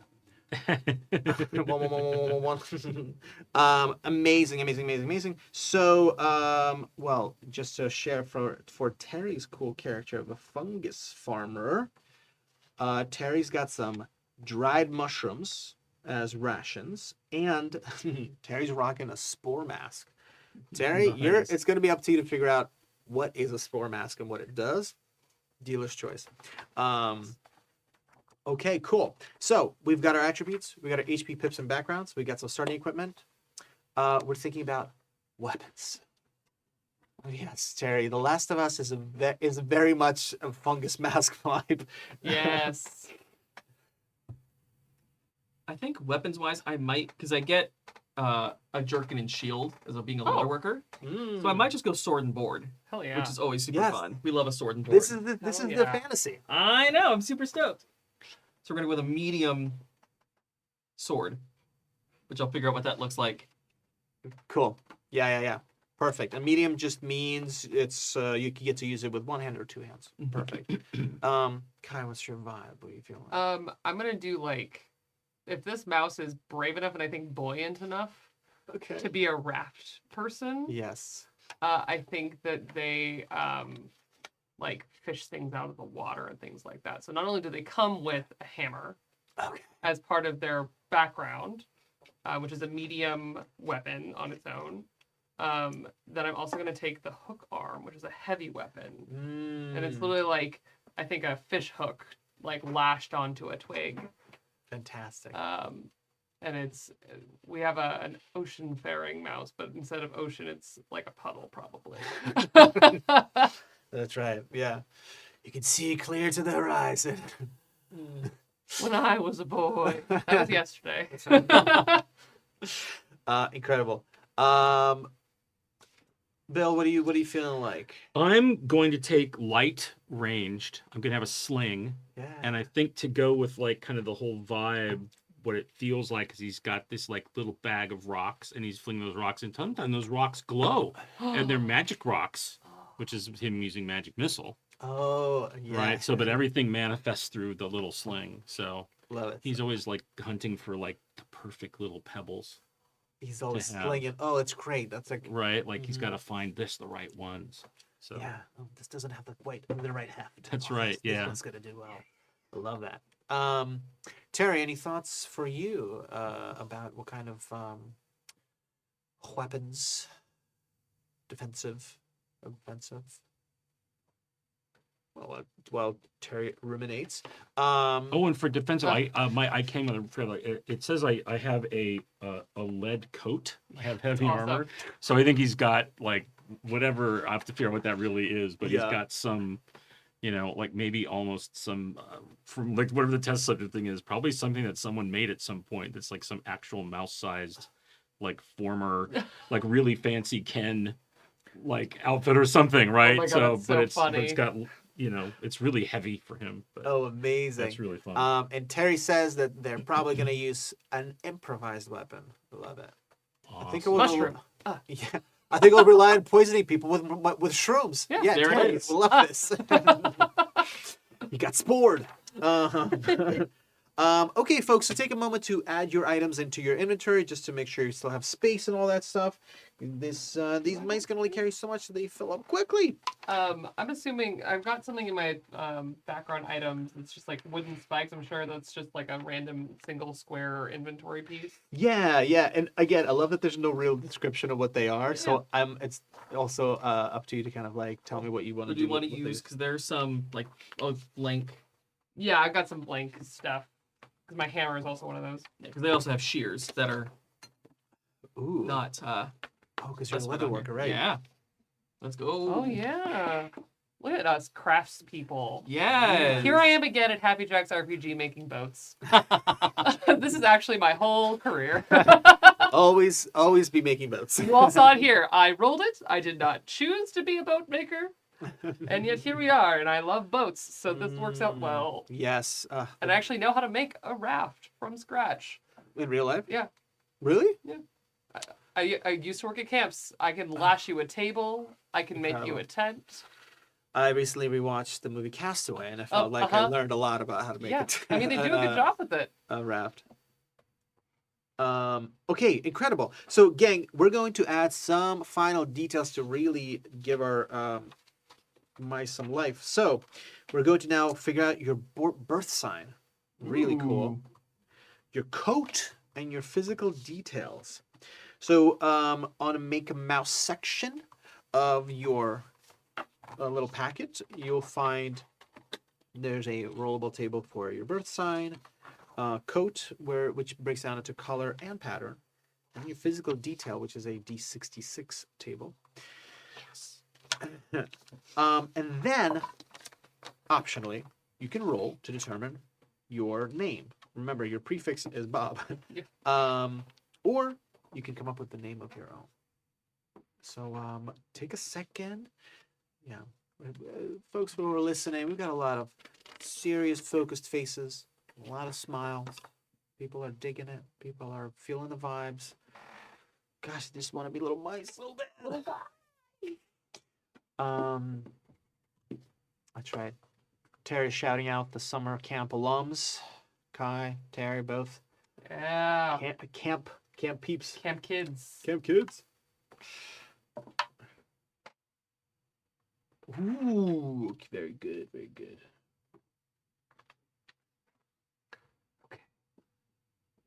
I might keep closing this and keep opening it every time I roll. Exciting. Nailing it. Thinking. For your birth sign, I encourage you to lean into both the items that are offered to you and the disposition, but you can also just pick one of the other. So for those who are listening, the birth sign is a rollable table which has a sign such as a star, the sign of the wheel, the sign of the acorn, the sign of the storm, the moon, or the mother. And according to the sign you're born with, you might have a different type of disposition, such as you might be brave, or you might be reckless, or you might be a mix of both. You might be nurturing or worrying, or a mix of both. We all know those kind of people. So for those who are following along, we're building this mouse exactly the way Isaac Williams and Losing Games designed. So pretty neat. Ooh. And Oh, I forgot to roll. Terry's dropping some deets in the chat. I love it. We'll share that in a second. Thank you, Terry. Okay. All right. Very exciting. Okay. Folks are feeling close to Yeah. thereabouts. Yeah. Well, I'll share on behalf of the one and only Terry Gamble. Terry Gamble's mouse was born under the sign of the moon. Their mouse is both wise and mysterious. They have a chocolate-colored coat with a banded pattern. Terry Gamble would also like you all to know that they are hungry for chocolate now. Honestly, same. Over and out. Thank you, Terry. Amazing. Okay, so moon, wise, mysterious, chocolate color, banded pattern. Very cool. All right. Who's ready? I think I'm ready. Joey. Lay it on us. Yeah, so sign, I was born under the star, Heck yeah. so I am brave and reckless. Okay. My coat is tan and solid, and I have very groomed fur. Oh, okay. Yeah. Wow. Now tell me about your mouth. Well, Okay. well. All right. As in life, so is in fantasy. Love that. Ooh, a leather worker who really takes care of their looks. I love this. Really good. Kai, what about you? What did you come up with? I also ended up with the moon sign, the wise and Yeah. mysterious. And I think this is very much so completing the picture of this salty dog but mouse. With a black coat that has little, I think, white patches. It just says patchy, and I'm going to interpret that as like white, like speckled, like calico cat style okay. patches. Yeah. And then I think the funniest detail is then the look that I got was dyed fur, and I think that the patches are actually dyed like mossy colored just from being in the water. Oh, my I love that. gosh, yes. I love that. Dyed from the moss. Love it. Good stuff. Okay, very cool, Kai. Thank you. Bill. So I'm born under the birth sign of the acorn, Ooh. which is inquisitive and stubborn. Cool. My coat is gray and banded.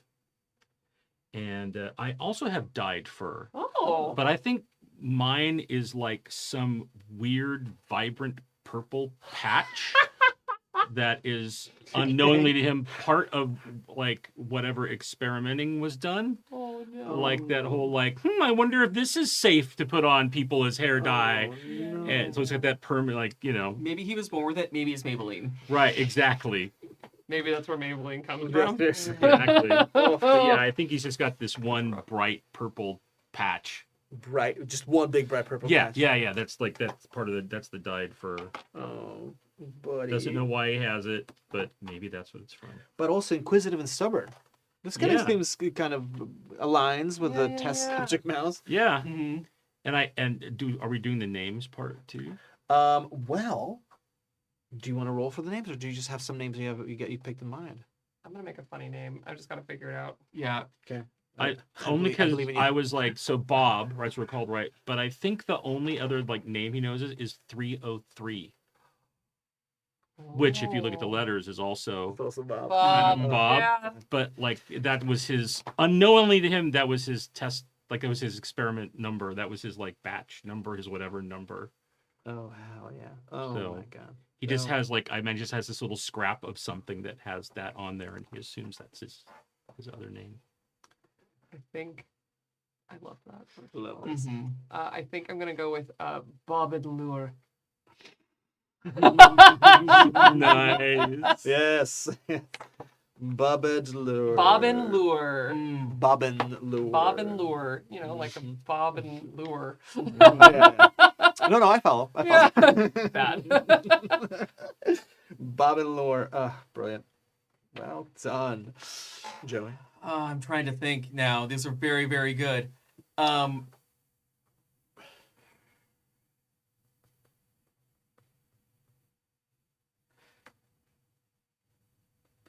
So this was kind of a joke idea in my head, but with the stats and how things are going, I think Hope. Bob Hope. Bob Hope. Nice. I'm gonna kill you. Fantastic.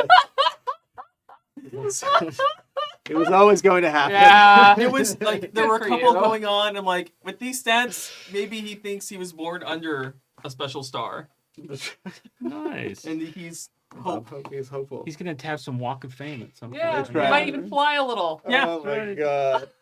Is it Oh. guys Love it it. Enlure like ENLURE? I think it's gonna be Bobbin, no G Oh, at the oh. end. So Bob, I think apostrophe IN. Bob. Bobbin, Bob and lure. and then lure, like just straight up a fishing lure. I did write it as 3 different names. Bob, Ben, lure. Yeah, I think Bobbin. instead of the like Irish apostrophe at the beginning, it's the apostrophe at the end. That's like the family apostrophe. Like that? No. Or Bob apostrophe IN. Ah, yeah, Just yeah, a yeah. completely Got it, nonsense got way it, to got spell it. it. No, it's like Bobbin. it's like a cozy Klingon Yeah. or something. Cozy Yeah, Klingon. I Get love it. Cozy Klingon. Cozy Clan. All for the holidays with Cozy Klingons. That's right. Terry Gamble, can you please rock our socks with your mouse's name? The pressure's on. That's right. Yeah. The bar is high. I am just gonna be like Mouse Sean Connery though. For nothing less. Good. No notes. It's a Russian submarine. Let them in sing. Somehow Terry's has a still pipe. cooking. That's right. Yeah. Pipe. Smoking it while underwater. Yeah. Yeah. Okay. Terry says they're cooking. Okay. But they originally had some ideas. They wanted to do Bobbin for apples. Okay. First name Bob, middle name Minfer, last name Apples. Great choice. Great choice. Infer's Terry. got to be a family name. But Terry says they're still cooking. This is okay. Amazing. Well, listen, we have names, and while Terry cooks, why don't we take a moment to meet these mice? All right, introduce them to the world. Just them a little bit about, again, just walk us through what they look like. Tell us more about their names, a little bit about their backgrounds. Just, present them to the world for the first time. We're meeting these Bobs. Who would like to, once again, for the first time, introduce their character? I'll start. Somebody's got to start. So Bob, 303, Bob, is I just think he's small for a mouse. He's not strong. He's fast. He's skittish, but not nervous skittish. More of that, is always busy going somewhere. There's always something he's got to do, and he's got to get there fast to do it. He has this gray banded coat with this bright purple patch, like a color almost too vibrant to be seen in nature, like maybe the brightest flower color possible. That is kind of just like on the side of his head. So he doesn't see it or think about it a lot, but it's there, and everyone sees him and identifies him with that. He's not a rich mouse. He doesn't collect things to keep them. I think that leads him to be maybe even a little more experiential, rather than collecting things, except for pebbles. Like, he is always on the hunt for the perfect pebble, right? Yes. And he'll sort through them and compare them and swap out ones that he already has in his bag. And then he has a couple of very special pebbles, which have markings on them and runes. And sometimes when he's not knowing if our community has ever actually fought anything, but I'm sure there's been run-ins with creatures or defending ourselves or those kinds of things. And sometimes, and he has a little sling that he'll use, and sometimes a lot of times it's the perfect pebbles he's been collecting, and sometimes they glow when he casts them, and he's not really sure why, but they just do. And he has, I think the other thing that's really distinguishing with him is that he has this really big, especially on him, almost oversized frock that he wears. That is like a really well used, worn, almost like dirty white, like an off white that's got marks and splotches and things on it, because he doesn't really think to keep it clean necessarily. And that on the back is where on the back on the bottom, kind of like where it's almost near the ground, is where there's the little 303 is written on there. But yeah, that's Bob. That's my little Bob. Welcome, Bob303. Welcome to the game. Oh, thank you, Bill. All right. Who would like to introduce their characters next? Go for it. Okay. So, we see a low fog hanging over a vast lake. It's just pre-dawn, and sitting at the water's edge, a leg rested up on a beached raft made entirely out of popsicle sticks, is a massive mouse. Black-furred, big ruffle around the neck, maybe some of its skin, maybe some of it's being well fed, maybe some of it's just a little bit of extra fur for the ladies. We see Bob and Lure. He is kind of an older mouse. He's got black fur naturally, and he's always had white spots, but the longer he's worked as the raftman of the Bobs, the more green he's become. When they say greener on the gills, this is the opposite. And he is slow to move, not because he's old, not because of his size. He just doesn't do anything quickly. So if you want to cross the lake, probably a puddle, you better talk to him early, and you better not be in a hurry. And he has a little hat that it's like maybe a thumb cover or something. It's just like a tiny little like thumb from a glove or something that he found that just sits on his little head right between his ears. And it's like it's glued there. It might be from the moss that's been growing there for years. And he pretty much lives by the water. And I think that somewhere deep in his ancestry, he understands that mice and rats and things used to populate wet places. And so I think through his family lore, they've been talking about the wet places of the world where we used to thrive and eat and live well instead of scrounging here in the open. What am I? Okay. Yeah. Wow. Welcome to the game, Bob and Lore. Thank you. Lovely. Joey. Wow. I should have known not to follow Kai. There's a reason I jumped in first. Yeah, I see that. Incredible. Okay. Man. So fun. So, picture Sicily, 1923. Perfect. No notes, actually. An Italian leather craftsman. There we go. But no, so we get images of a Bob Giovanni. We get images of inside a leatherworker shop with a family of mice working on new armor, working on shields, working on general leather goods.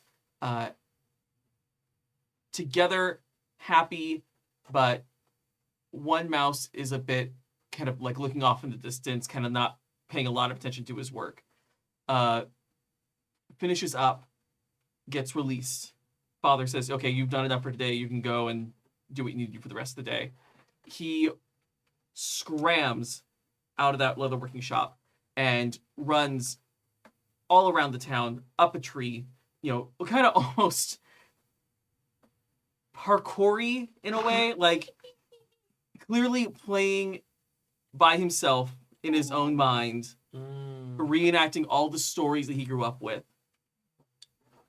And we eventually get to the point where he climbs up to a branch off the tree, and you see him looking off at the horizon as the sun is setting, and just a slight tear in his eye, like wanting to see what is out there. Okay, Fievel. My God. I really want you to have made my sling. Yeah. Oh, I love yes. That's just a little I love that. connection thing. Okay. I Great. love it. Yeah. That's great. Note that. That's beautiful. Yes. That's great. And and remind us, what is it? Bob Hope. Oh my goodness. Of For the course. sincerity in which he believes in the my world around goodness. him. Yes. Oh my goodness. Thank you, Bob Hope. Welcome to the game. Ugh. What an honor to have Bob Hope with us in the studio. Well, we have to. We're so close to Bob Bank Airport. That's right. Well, and thanks for the memories, because I know we're gonna have some yeah. great ones. Yeah. And of course, our wonderful, perfect, incredible fourth player, Terry Gamble, is not in the studio with us currently, but they are keeping us up to date. Oh, That's okay. a name. Oh, Yeah, this my name Lord. is All right, quite yeah, something. Somebody take our listeners through Terry's gorgeous line of thought here. Okay, so Terry's Bob. Their name is Bob Oh, I'm gonna get it wrong. Bob B. Socks. Yeah. Which Socks. It's fancy where they're from. It's also just Bobby socks. Bobby Socks. right in English. That's right. So wild. I'm so sorry. What? Bobby Socks? This is so funny. Bobby S-O-C-K. Wait, is this a reference to something? It's just Bobby socks. They're like a Yeah, kind of Bobby- sock. A type of sock. S-O. Oh, yes, thank They're you. like very cute socks. Go on. C-K-S. Go on. Right. Oh, So, man. You're gonna have to look it but up. SOCKS is like that's what I'm talking about, or like isn't that Yeah. something right in Spanish? Yeah. So that's which is great, right? Okay. Yeah, That's what I like, want. That's what I Yeah, want. yeah. Yeah. And they spend their time mostly in the forest, Yes. listening to the streams nearby and finding little mossy areas for them to wiggle their little toes in and find the best mushrooms. So we've got like a truffle pond, Oh, but as a yeah. mouse. Oh, yeah. Just Bobby Socks. loving nature. In the forest, let's Coming to the edge of the water, I see The trouble with yeah. truffles. where all the moss lives. Trouble with truffles. Get out. Oh, God. Got my time mostly in the forest. Okay, love this. Terry spends mostly time in the forest. God, these vibes are good. Listening to the streams. Honestly, that's all I want to do. Just want to listen to the stream all day long. Oh, Stream. Terry adds, I have noticed rumblings from upstream. Sorry, that's my stomach. You just sit in the stream and rumble. Yep. Find little mossy areas for me. Oh my gosh, yes. Mossy areas. Hey, I love this. Trouble or something. Ooh, Terry. So, man. Terry's character has noticed rumblings upstream. Oh, I love this. I love this. Giving us Jurassic Park, but from a mouse's perspective. perspective. That one glass of water suddenly is a lot more perilous. Yeah. Exactly. Rumbling upstream. Love this. Brilliant. Okay. Bobby Socks, aka Bobby Socks. Terry, thank you. Welcome to the game, Bobby Socks. All right, gang. We're so close to having these characters fully fleshed out. One last thing is something I'm borrowing from another OSR game, a game called Cairn. It's written by Yokai Gal, and it's another similar game to this one. Actually, I feel like they almost like share all of the same mechanics as a roll under game. But in that game, bless you, one of the ways that your character kind of advances, one of the ways your character advances or progresses is by incurring scars. Scars tell a tale. And I wanted to introduce that into this game as well. And so part of the kind of concept of these characters is that even if they are younger, they've actually done an adventure before. And so maybe they've done adventure to the point where they've lived somewhere else and they've come back here. They've settled down here. Maybe they left, went out, came back. Maybe they ended up here. But there was some period of action and activity. So they're not quite necessarily brand new to this. But they're kind of maybe choosing this place. Something drew them to this place, right? So different ways to kind of go about it. But you've had an adventure and it's left a scar on you. We're going to roll for this scar. So if you flip to The backpack? the backpack, there's a little insert there of scar. So these scars are also something, it is a mechanic that we'll use in-game. A scar is incurred. Gosh, mean words today. A scar is something you suffer when your HP drops to exactly 0. So just to get a little bit into the mechanics, gang, for those who are listening out there. So as I mentioned, the HP in this game is not hit points; it's hit protection. It's your ability to avoid suffering full-on harm. When your HP is reduced below 0, any remainder goes against your strength. So your strength really is like kind of your lifeblood. So you literally start to like your stats starts to go down. And then there's ways that you recover your HP. There's ways you recover your stats. And that's why, like, for example, when you have a magical misfire and you have to roll a willpower save, and you'll also drop some of your will stat. So a scar is incurred when you suffer exactly the the damage that would reduce you to exactly 0. And then suddenly you get the scar. It's almost like just teetering on the point between not being able to really handle it and just being able to handle it. Suddenly you have this thing that happens to you, this injury that you now get to sustain. Now, so some of them are a little intense, and some of them we have to ignore because I think one of them is just like, you're dead. Yeah. But roll a d12 and see what you come up with. I will kind of offer it up for discussion if it feels like it flies completely in the face of what you're thinking about your character right now. This is exactly what I was thinking already. Yes. So So we're ignoring dead. We're gonna ignore dead, Okay. but I love the idea of working it into maybe your the idea of that maybe. Sure. Ooh, okay. And Terry's also rolling at home, and we'll get back to them in a second. Got it. Okay. What will be really wonderful about the scar for you to think about is that there will be a moment where we will learn about where your scar came from. Your scar should kind of exemplify, not necessarily just to push us right into something heavy, but it should be some kind of a trauma. It is a moment that stayed with you, and as part of world building, you'll also at some point be able to tell us, here's what happened, and will now create that place because this is the place where it happened. This is the situation, and we could travel to that place. You could always go there and confront the thing that's traumatizing you, but it could be connected to something that we're going to create in world. So just for now, have that scar and share it with us. Maybe share some ideas you have about them. Oh, Terry, it would be, I think in the docs that I shared with you, I think it's just a separate PDF that's called Scars. But also, I can just read you 11. Chances are Oh, you're gonna need that's to the- re-roll it. Yeah, this That's is the mortal wound. this is the you're dying one. So Oh, okay. probably roll again. Right, but it unless healed. That's true. You could just have received a mortal wound. And then if healed, what does it do? I forget. You are deprived and out of action. You die in 1 hour unless healed. Upon recovery, roll 2d6. Take the new result as your max HP. Okay. So Terry. And then you got worse. Yeah. So Terry, so the scar, the 11 mortal wound would suggest that at some point you had an injury that would have outright killed you. Someone or something brought you back from beyond the brink. Once you recovered, what does it say? How many d6s to roll? 2. Nice.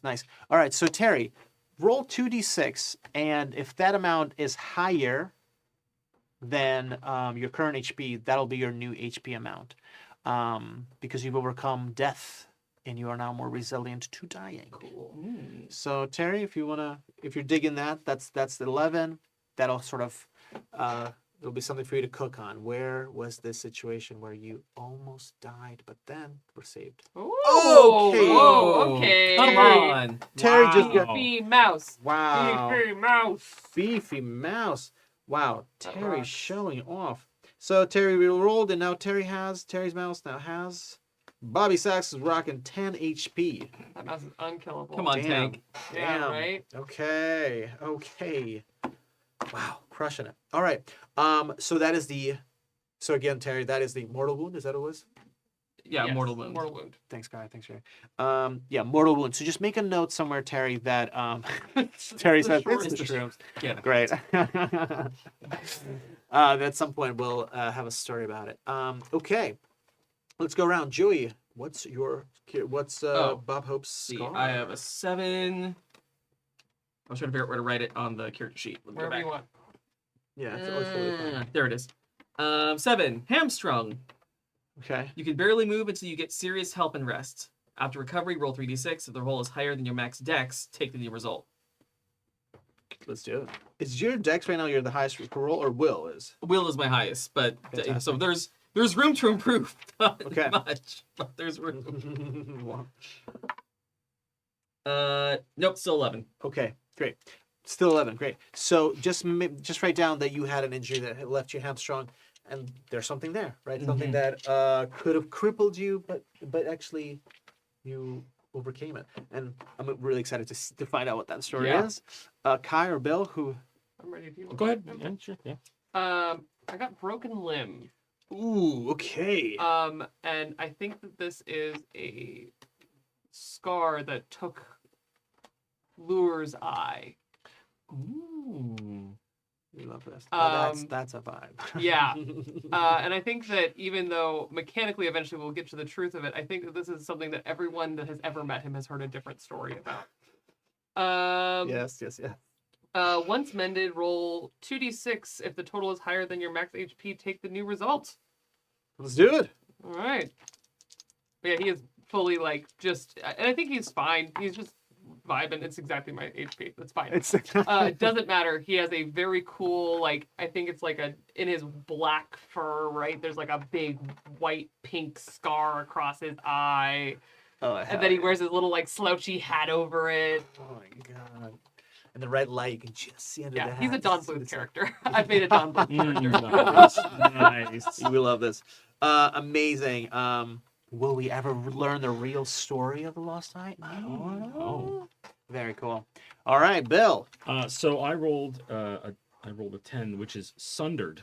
And the appendage is torn off, crippled, or useless. And I think it's as the warden will tell you, but I am gonna say it's his tail. Oh, buddy. Oh, no. So it just kind of behind him, everybody else can use their tail and bouncing, and he's really fast, but he doesn't really climb stuff and things because his balance isn't the best because he doesn't have the tail to help. So is the tail still there, but just It's limp? there, but it's just limp. Oh, Yeah. buddy. So it just kind of drags along behind him. Oh, 303. Yeah, 303. And then it says, then make a will save. If you pass, increase your max will by 1d6. Oh, cool. So okay. how do I make a will save?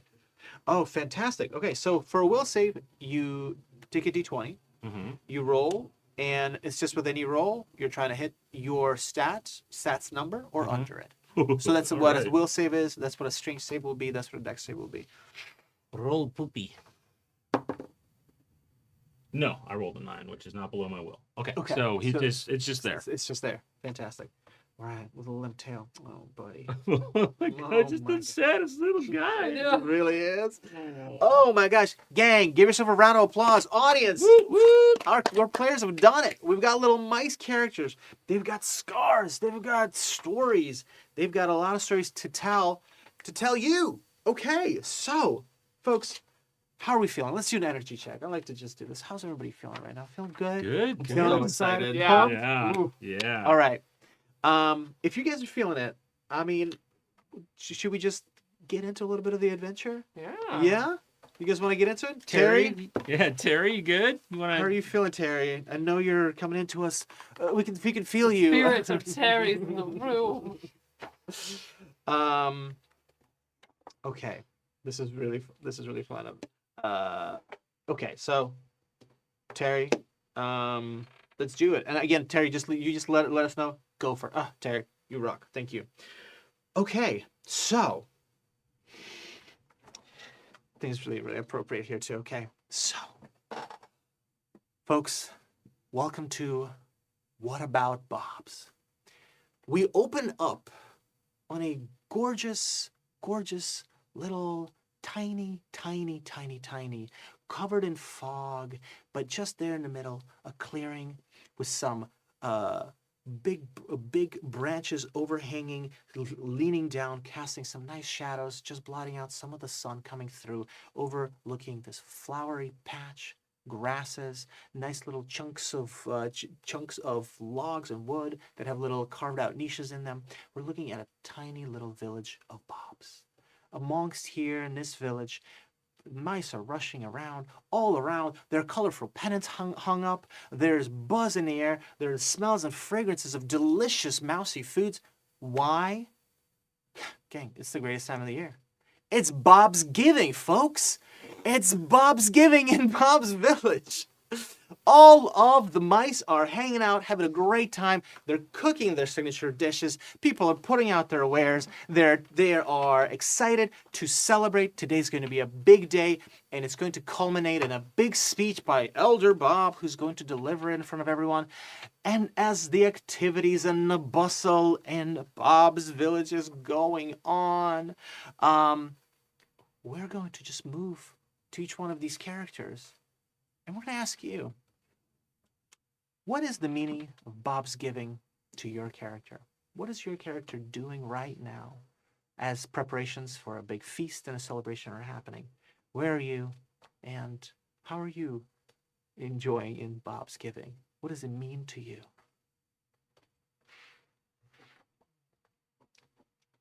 I think for Bob Hope, his family has set up a booth in the market to sell their leather goods. As that's kind of a big thing with Bobsgiving is, this grand market. That's where you make a lot of sales. But so that's what's important to Bob and his family. But what's really important to Bob Hope is the storytelling. That's what he's looking most forward to. Is once the sun sets and everybody gather around the fire, all the stories of mice of the past, all the previous Bobs and the great deeds they've done, everything he's grown up with that inspired him, that's what he's looking forward to. Who is at the market stall with you? I'd say probably my father. You're gonna be come up with names. I hate names. It's Bob something. We'll get there. And probably my elder sister. Ooh, okay.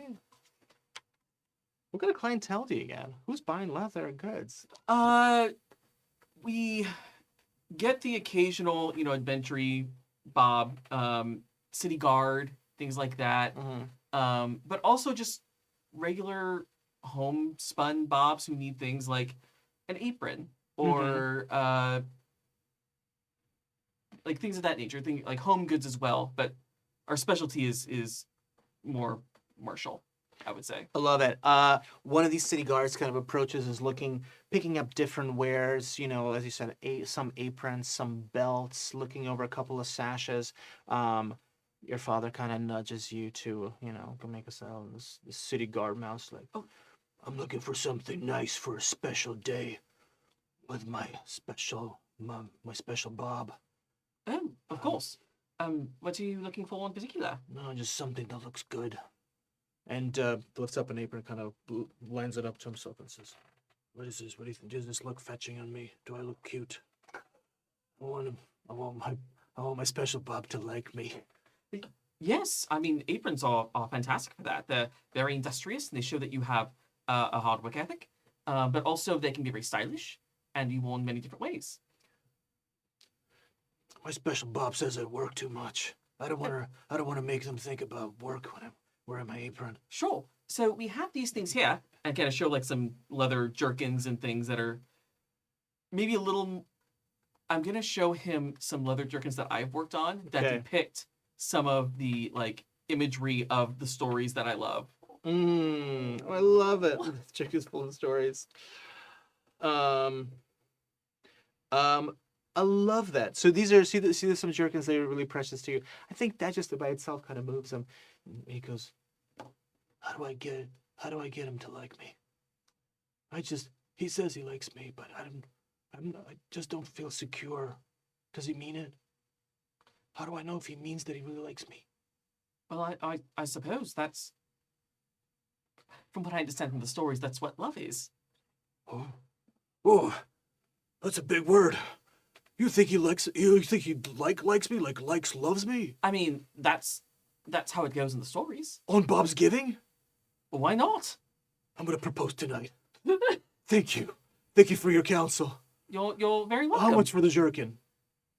An appropriate amount of pips. You're right.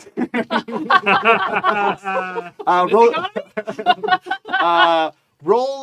Yeah. What do you think? Roll. Roll 2d6 for me. Cool. Tight. A 3 and a 3. So 6. Fantastic. Nice. Yeah. He gives you 6 pips. He goes, "Oh, I bet he's gonna look fetching in one of these jerkins too. I'll take another one." And he buys a pip. And you've earned 12 pips. Hey. All Your, right. your dad gives you an approving nod, and you see the city guard rushing off, excited to propose to his beloved Bob. Amazing. Joey, thank you for jumping in. Bob Hope, giving people hope. What does Bob's giving mean to one of you? Who wants to jump in next?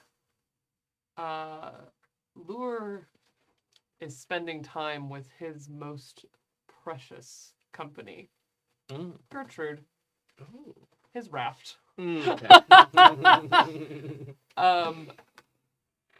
Bob's giving to Lure, I think, is a time of great fortune in a profitable way. Any mice that are coming to visit for Bob's giving, any field mice or any that maybe tend or live in the trees that need to cross from this side, come to Bob.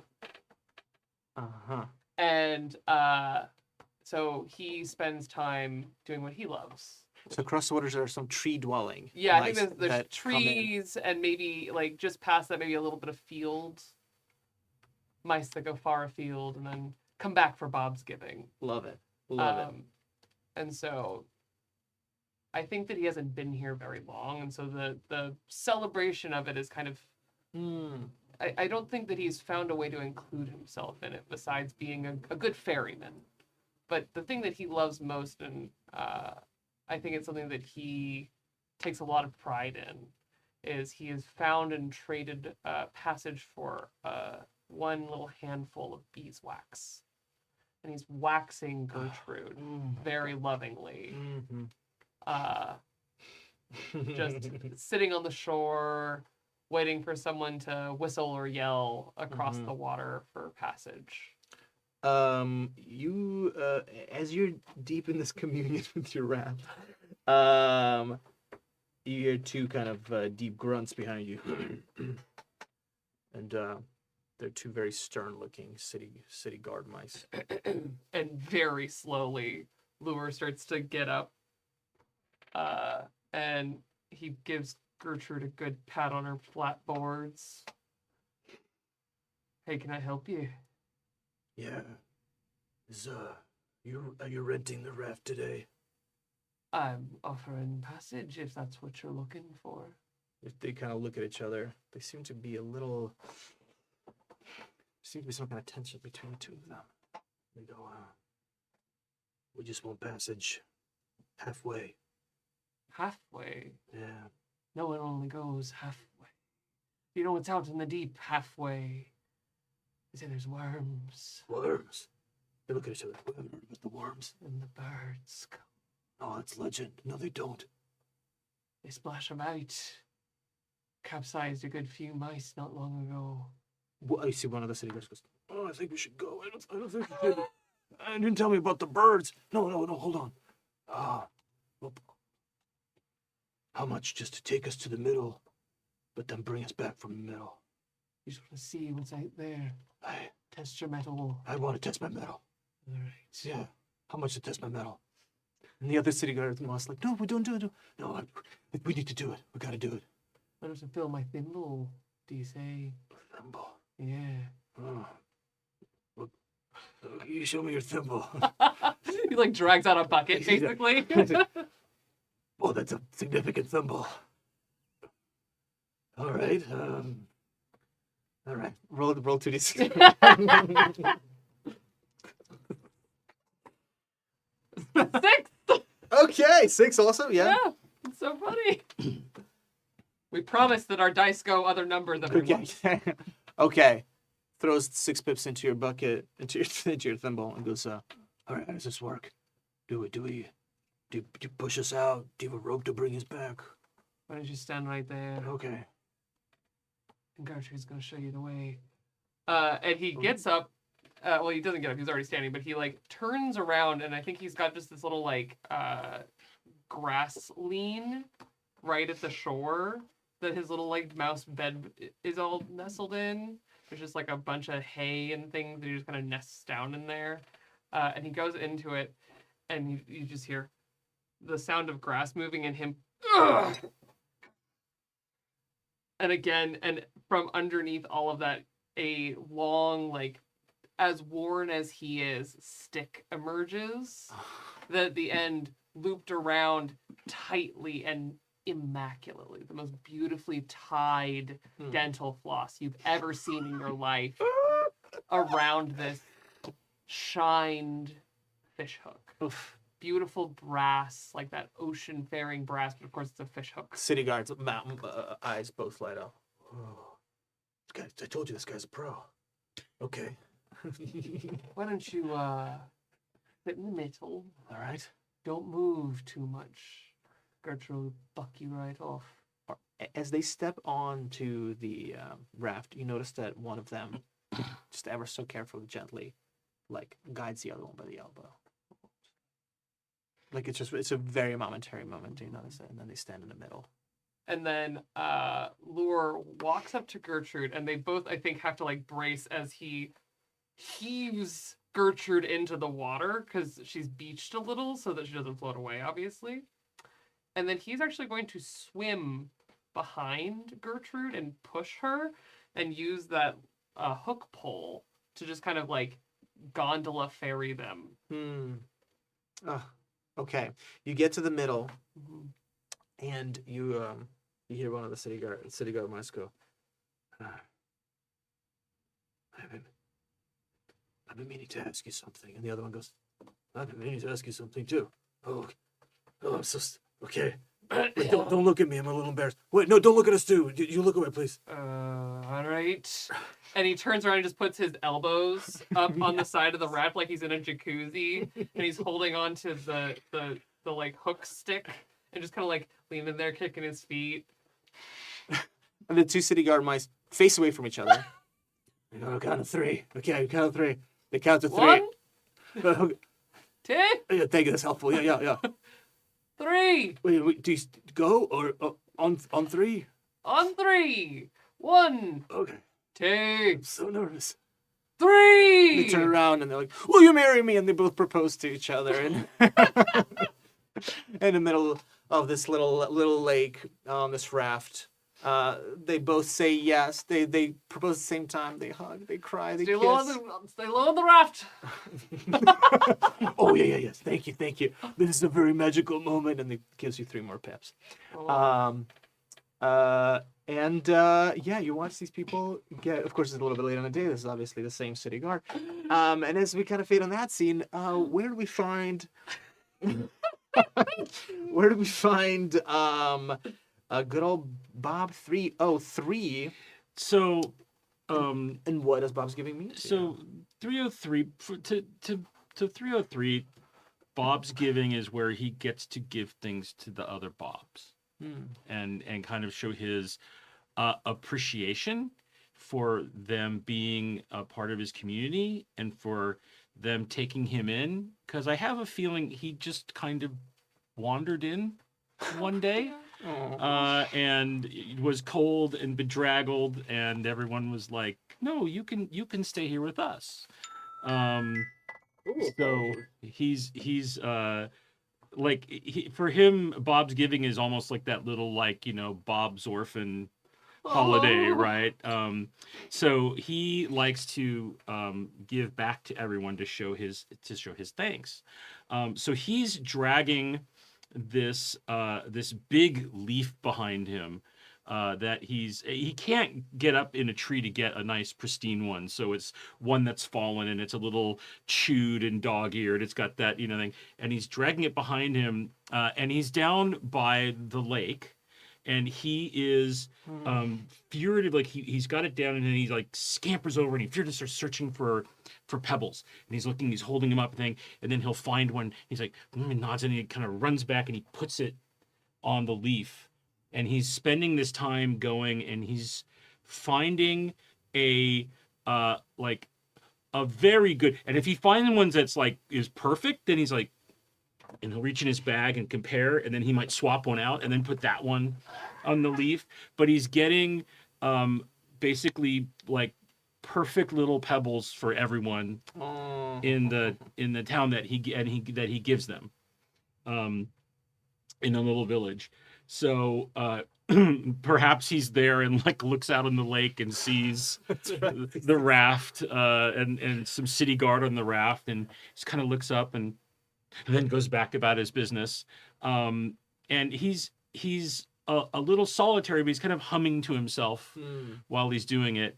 And it's just this like moment of he wants to make sure he can go and in his little way thank everyone by just giving them a little thing, because for him that's how he expresses his gratitude. This is so gorgeous. Well, this actually it introduces a fun thing where maybe you can tell us a couple of the people that you meet. The people, critters. A couple of the Bobs that are significant to you. Yeah, so there's one that I think he was maybe one of the first Bobs that he met. It was on the kind of the outskirts of the village when he was first coming in, and they were there with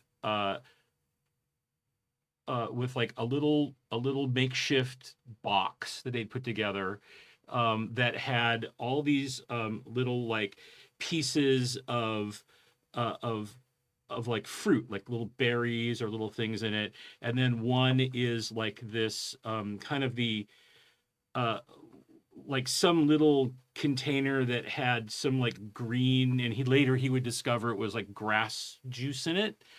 And he has kind of propped up against a rock when he met him this like kind of part of what would have been like a matchbook cover, and he's there painting the scenery.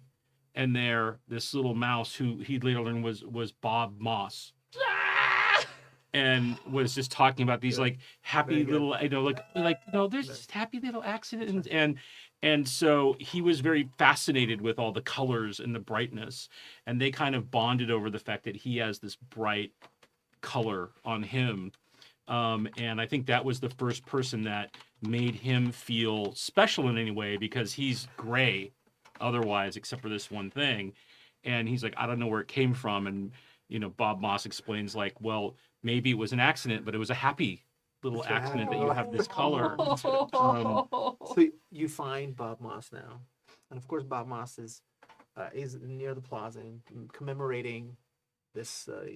Every year makes a painting of Bobsgiving, and of course there's the plinth of rock where the elder Bob is going to come up and do a speech, and there's the pennants that have gone up there and the different wares and the cookery, and of course there's just like this sort of stunning view beyond it of just these enormous flowers and grasses that are reaching out and bushes that are as big as mountains.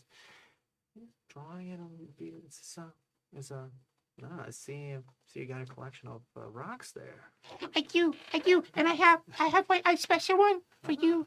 And he goes and he digs through, and he pulls out one that's like actually like really large, and it's probably the thing that's been the one single stone that's been weighing him down the most. And he's like, I think it's like a magical rock. I'm not sure.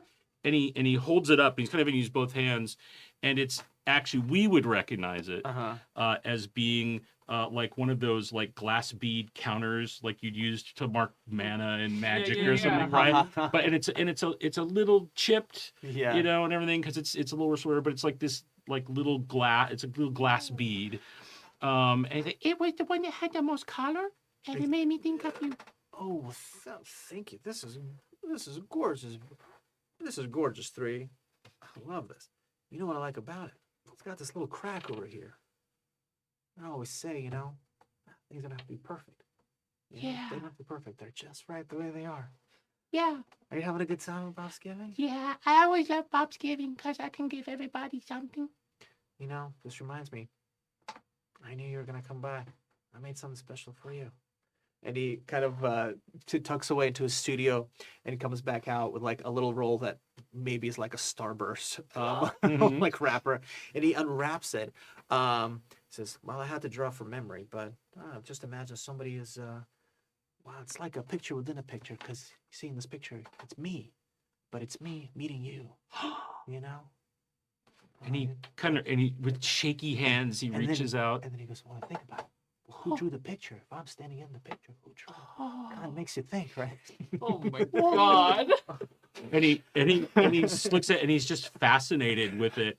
And he's like, I'm going to treasure this forever and protect it, because maybe there's something greater out there that was watching out over me when I met you, and that's who drew it. I know there was, and I know you're gonna look after that. And carefully rolls it up and like puts it in his little satchel. I hope you have a great Bobsgiving. I know you're busy giving everything away, but I hope you can take It's a moment already to the take bestest it in. Bobsgiving ever. Oh, that's the spirit. And as he says, that's the spirit. We do see across the way that there's murmur, because it seems like the elder Bob is starting to make a move. Now, I want to just check in with our lovely Terry Gamble, who's not currently in the room, but I wanted to see if Terry wanted to add some details and wanted to kind of maybe share a little bit about what's going on with the lovely fungal farmer. I know this is a little trickier when we don't have everyone in the room, but we feel you, Terry. We really, your spirit is strong here with us. I'll put some voice to what Terry had put in. Some of the things that Terry had listed was wanting to buy a satchel for Bob Hope. That's right. Right. And I love this the part of if you can go up a little, Joy, of was going to make mushroom pies. Oh yeah. And get cozy for the winter. I think that's amazing. Fantastic.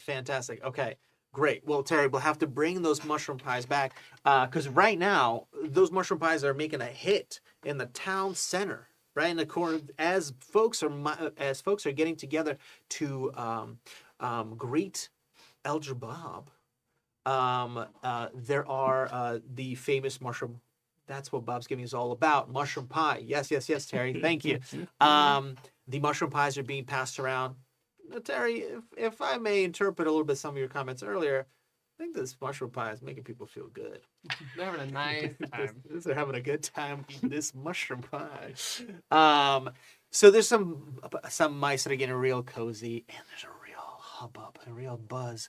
And at this point, the city guards have been brought back, and your dad, Bob Hope, knows your favorite thing is to catch this. So he's kind of, "Oh, go ahead, you go get yourself a spot." And so everyone's gathering in this town, in the village center, and Elder Bob is led up on stage, and Elder Bob is, God, if you can picture an old mouse and just imagine an older mouse. Oh, no. She's got this big, bushy, curly hair, all gray, completely gray. Her whiskers are so long they touch her paws. Oh no. She crumbles. She scampers up on stage, and she looks out across all of you, all of the Bobs. She goes, "Oh, Bobs! What a joy to behold my wonderful Bobs! Yet again we meet to commemorate our wonderful town. Give me here for the village of the Bobs. Here, here. Here, here. Yes. Oh, what a great gathering we've got today. Why, I look around and so many Bobs to be grateful to. So what a wonderful year we've had. No, right over there." And she points to a Bob that looks like, if anybody's seen Parks and Rec, kind of like a Ron Swanson looking Bob. yeah. It's like a thick mustache. "Oh, this Bob over here has been carving some of the finest little stumps and little breakfast nooks. Why, I've got a bunk that this Bob carved in my own little burrow. Just wonderful stuff. Thank you so much, Bob. You've been making our lives so comfortable all year round."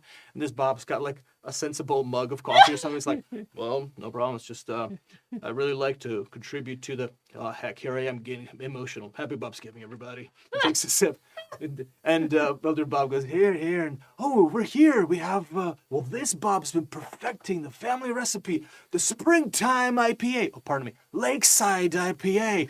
A little part lake water. A little part, I don't know, what mousy magic is in this IPA? And it's like this mouse, very hard bangs. She goes, well, it's just some sensible ingredients, and you just really got to time it. It's all about timing. It's about heat.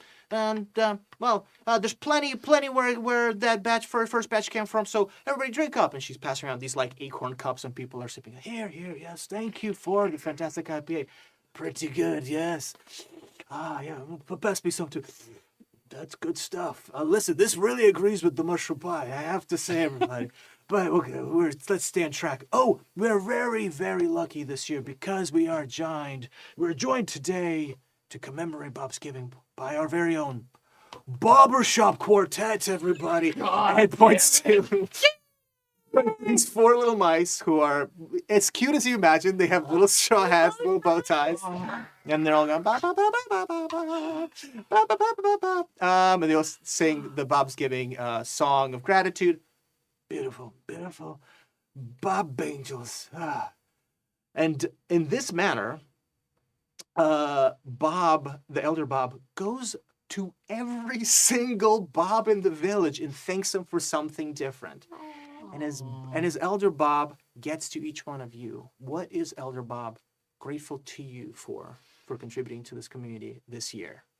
Oh my gosh. I think Elder Bob is grateful that 3 has been he has been kind of pushing the edges of exploration because he's inquisitive. Not that he's going out and like, I'm going to go seek new journeys and paths, but he like gets to the edge of an area and then kind of just like takes a step or 2 out and looks for something.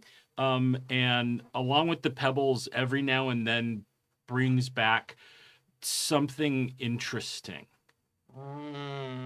Right? Like some little bit or bob that he found. Sometimes it's a button, or sometimes it's like one time it was like didn't know what it was, but it was like a little like glass casing around some metal. It's basically like a tiny little like Christmas light bulb, but brought it back and like the Tinker Bobs got really excited and they're tearing it apart and it's got little wires in it or things.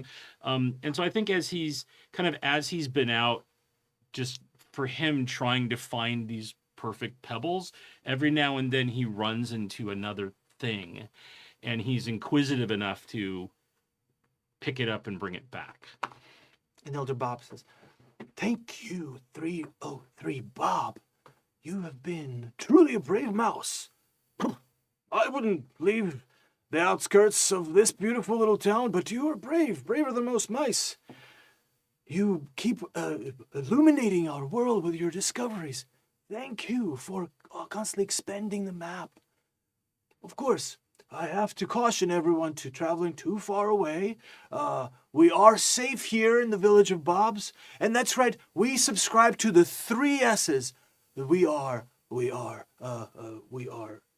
in solitude, we are in security, and of course my prized S, we live here in harmonious civility. That's right, the 3 S's. And everybody throws up the sign of the S. Of course, everybody makes an S with their paws.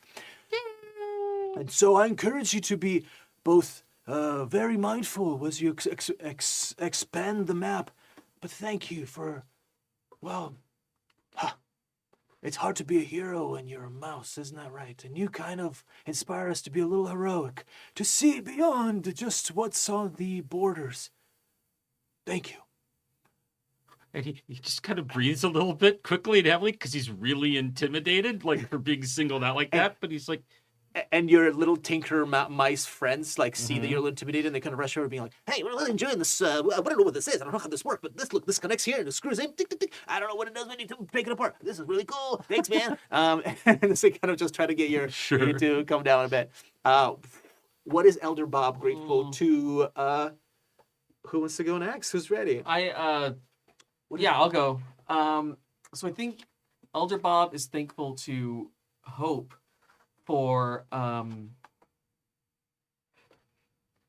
always being ready to volunteer for, helping with keeping the community safe. Whether he's ready for that is completely beside the point, but the fact that he's always ready to volunteer. Is there something particular you've kept the community safe from this year? No. I think, because that's part of what I'm thinking is part of my scar, is I tagged along on something I wasn't supposed to tag along on. Okay. And instead of helping, I got hurt and kind of hindered it a bit. Oh, you hindered that mission? Yeah. Oh, okay. Gotcha. Because they had to take care of me instead, and so I was like slowing things down. So I think he's trying to put a positive spin on that. Okay.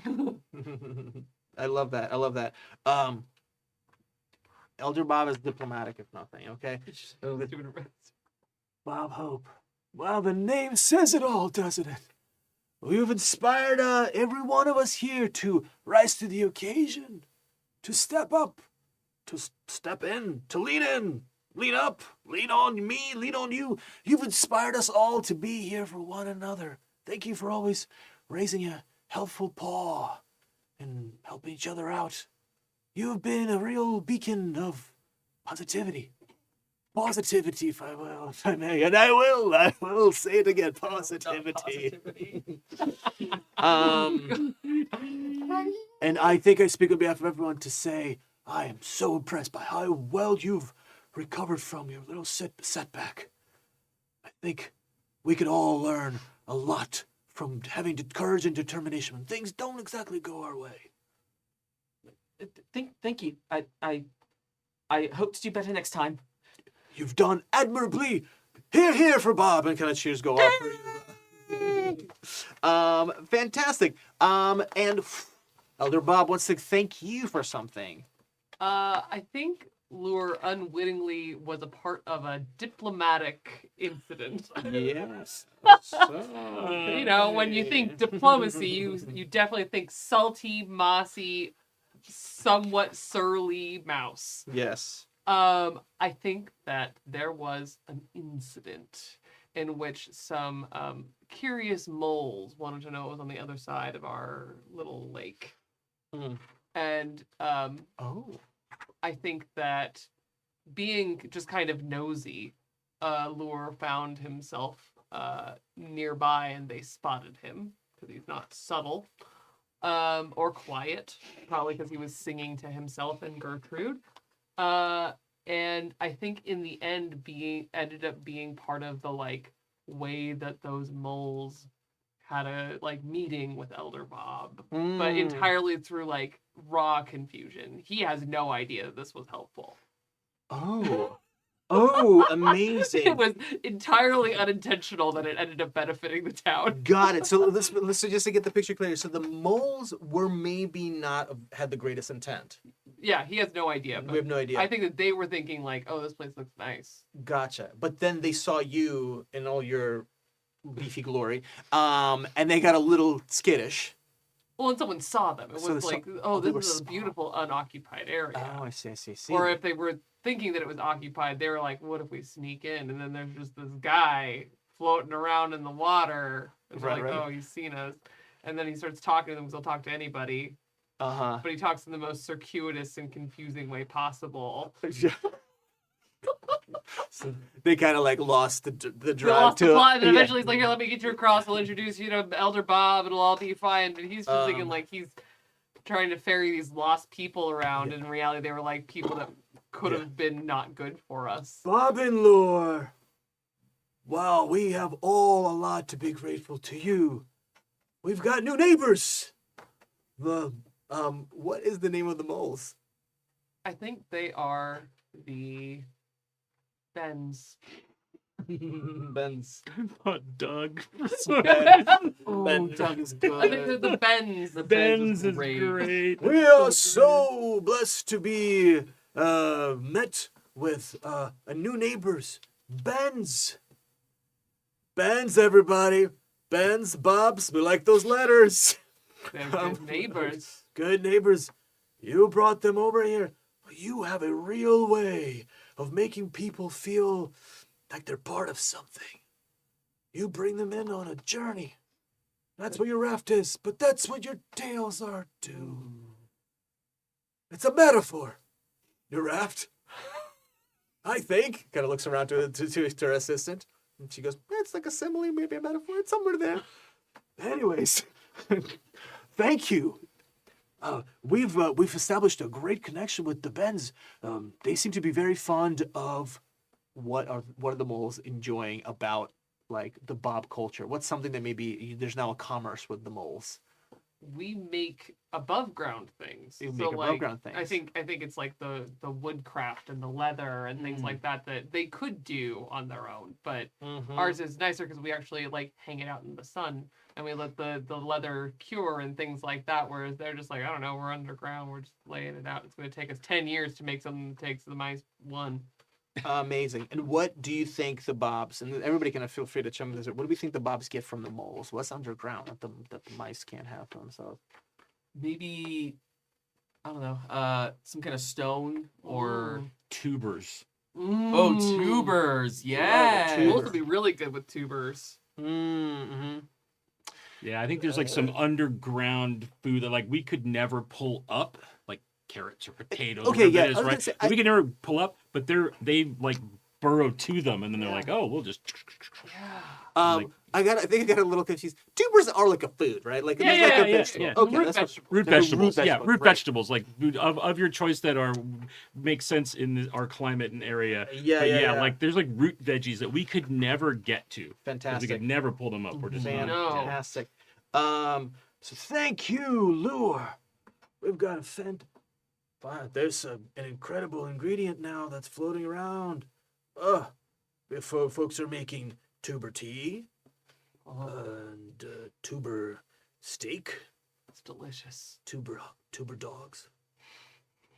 It's kind of funny because dogs are so big and we're so small, but we get to eat them. Thank you for establishing a connection. You know, we don't stay in touch with our neighbors very much. And I think that's part of the solitude S. Puts up the sign of the S. But sometimes it's nice to know that there are those around who value a relationship. Thank you for Wouldn't ferrying know them if they into our were there. lives. Wouldn't even know it if they were there, honestly. Well, I think that just goes to show how humble you are. Here, everybody. He has no idea what's going on. He just raises his little like acorn cup. That's right. And Terry, I believe that Bobby Sucks. It gets a shout out. And the tubers have been brought to magnificent, brilliant perfection in pie form. All thanks to you, Bobby Sucks. Thank you, as always.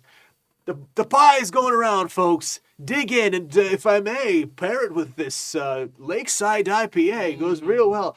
I'm feeling good, folks. I'm feeling real good. And you see that she's really in her cups, enjoying it. The pie's going around.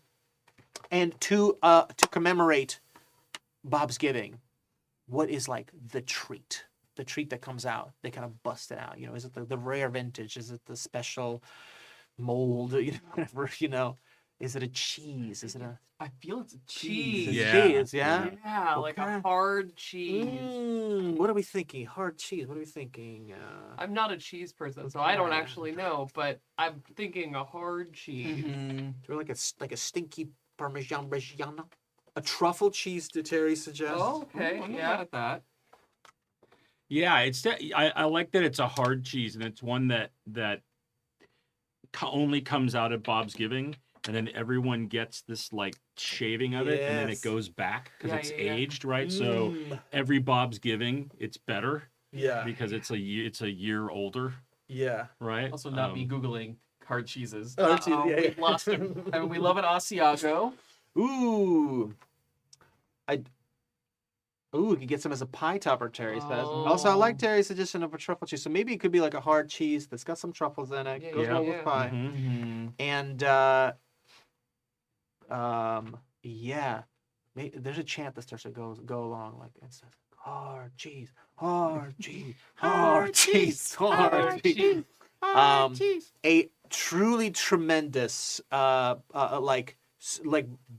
it's wrapped in wax paper, you know, and just a big, I mean, for you guys, a big gigantic hunk that takes like 6 mice to like push it on. In fact, do any of you help pushing the cheese on? Yeah, Absolutely. that's right. Could not stop me. Fantastic. So Bob Hope's up there. Anybody else, or we're just observing and Lure's not a joiner. that's fair. Yeah, 3 knows there's absolutely no way he could help push That's that giant right. thing.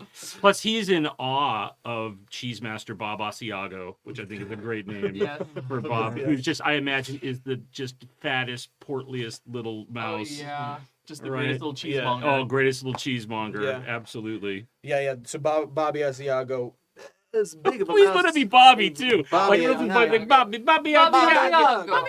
As big as you can imagine. Oh, come on, move it a little bit on the right. Move it. Keep it square with the plate. Come on, come on. 1 more push, 2 more pushes. Oh, happy Bobsgiving, everybody! And the honor of unwrapping the wax goes to you. Oh my god. Right.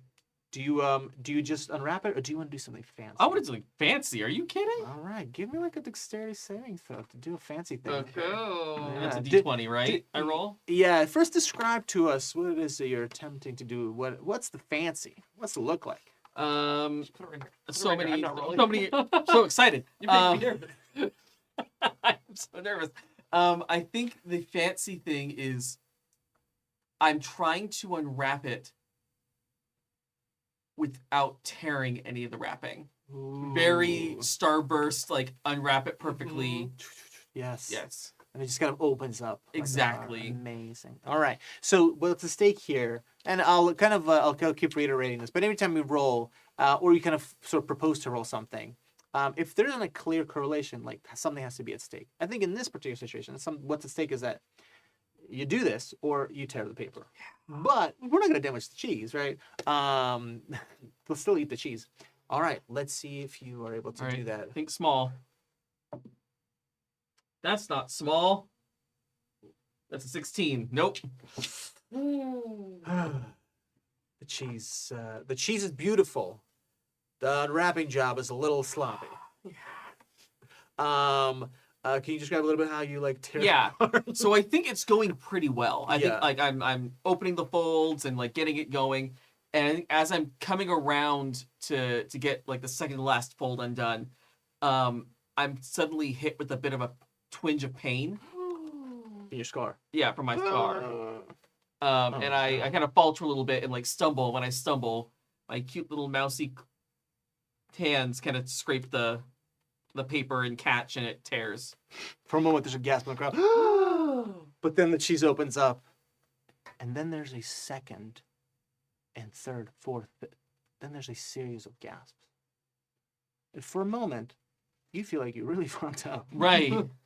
But then all of you realize, and I think maybe you're gasping, just with along with everybody else as well.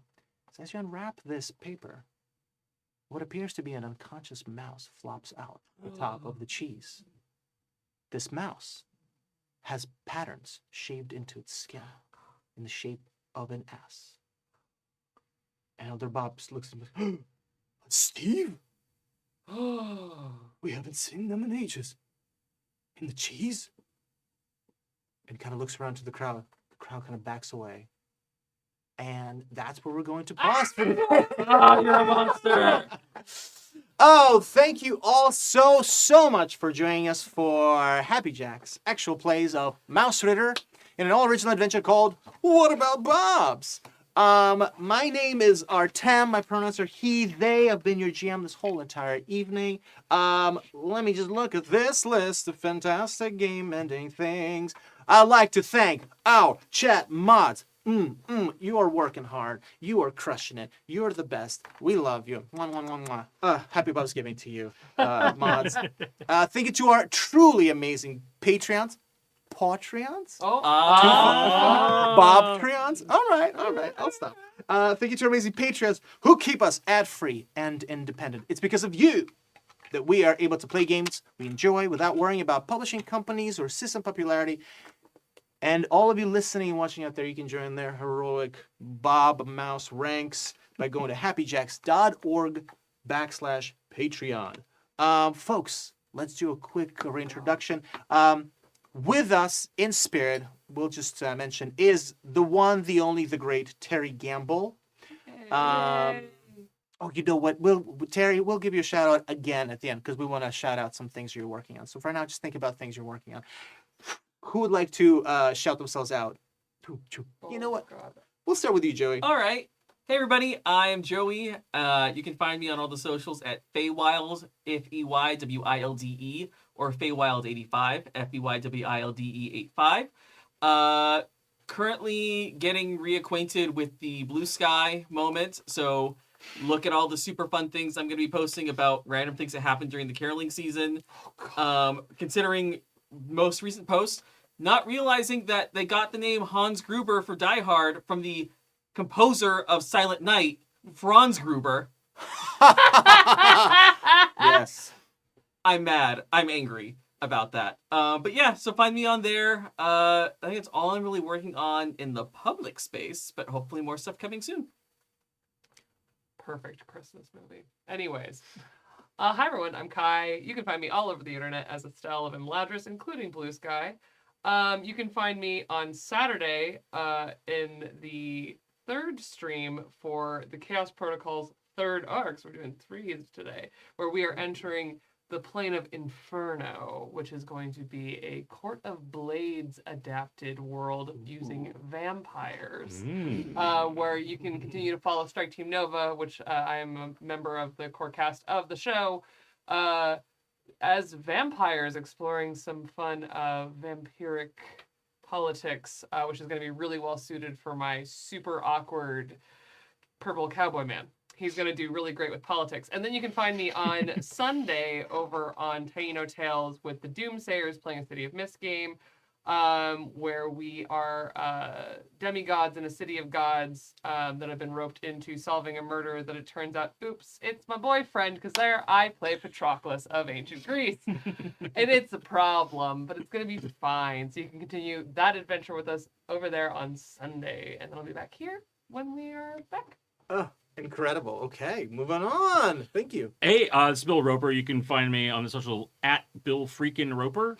Predominantly like Twitch, YouTube, MeWe. I don't know. I'm all live journal, all the hot spots. Not the light. Don't take back the light. Is that not? That's not a place. That's not a good. It's a place. Oh, all right. Anyway, but yeah, and where you can find me role playing online most frequently is on Wednesdays, 1:30 Pacific, 4:30 Eastern, at Severed Studios, where we just I think our next session is session 106 of our campaign in the beautiful lands of Exandria.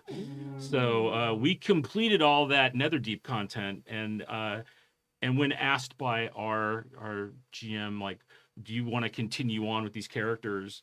Like everyone I play with at that table has amazing characters and amazing backstories. I'm getting to play, for me, an incredibly fun exploratory character. He's half orc, half drow.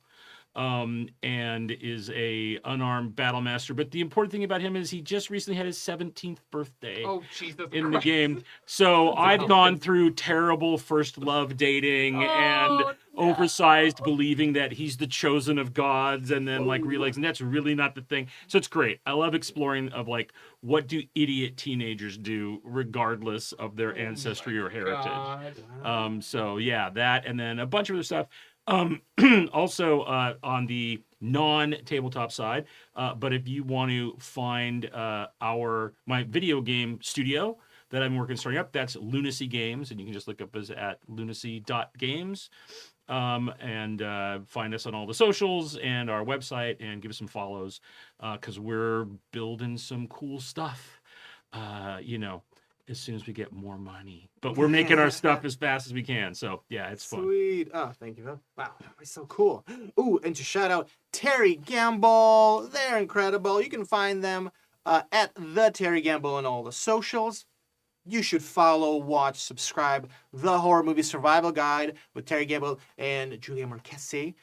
Fantastic. I actually love this podcast. I was just catching up. Your Prey episode and Talk to Me episode are great. Love it. Also, you can catch Terry on you can catch Horror X, which is happening last Thursday of the month on the GARF network, which stands for George A. Romero Foundation on YouTube. So check that out. Last Thursday of the month on the GARF network on YouTube. Horror X. Terry Gamble. Amazing. And I am and continue to be Artem. My pronouns are he and they. You can find me on just mostly Instagram at Artem Directly, as in you can find Artem directly on Instagram. And also, I would love it if you subscribed, checked out, and followed my podcast YouTube show called Scary Movie and the Sandwich. It's a hard-hitting show where I pair a unique horror movie with a perfectly curated sandwich. And I talk about the layers and the deeper meanings of them both. It's timely stuff. It's just things that the world needs right now. Scary Movie and a Sandwich. I interview a different person every week. We eat a sandwich. We talk about a horror movie. And it's a blast. So, Scary Movie and a Sandwich, that's me. That's, we did the crew introductions. Wow, we nailed it. Okay, join us next time, I believe in a week. All right? We're going to be doing these on Tuesdays. Mausritter, the adventure What About Bobs is going to be coming to you on Tuesdays live, same time, 7 p.m. Pacific, 10 Eastern. Yeah, you did math right. Yes. Yeah. And another time in another time zone. But you'll catch us here Tuesday nights. Thank you so much for joining us. If you want to find all other actual plays on the Happy Jacks networks, just visit happyjacks.org. Have a great time. Enjoy. Yeah. This has been a blast. I hope everybody has a fantastic Thanksgiving and a brilliant Bobsgiving. And with that, have a good one. Peace.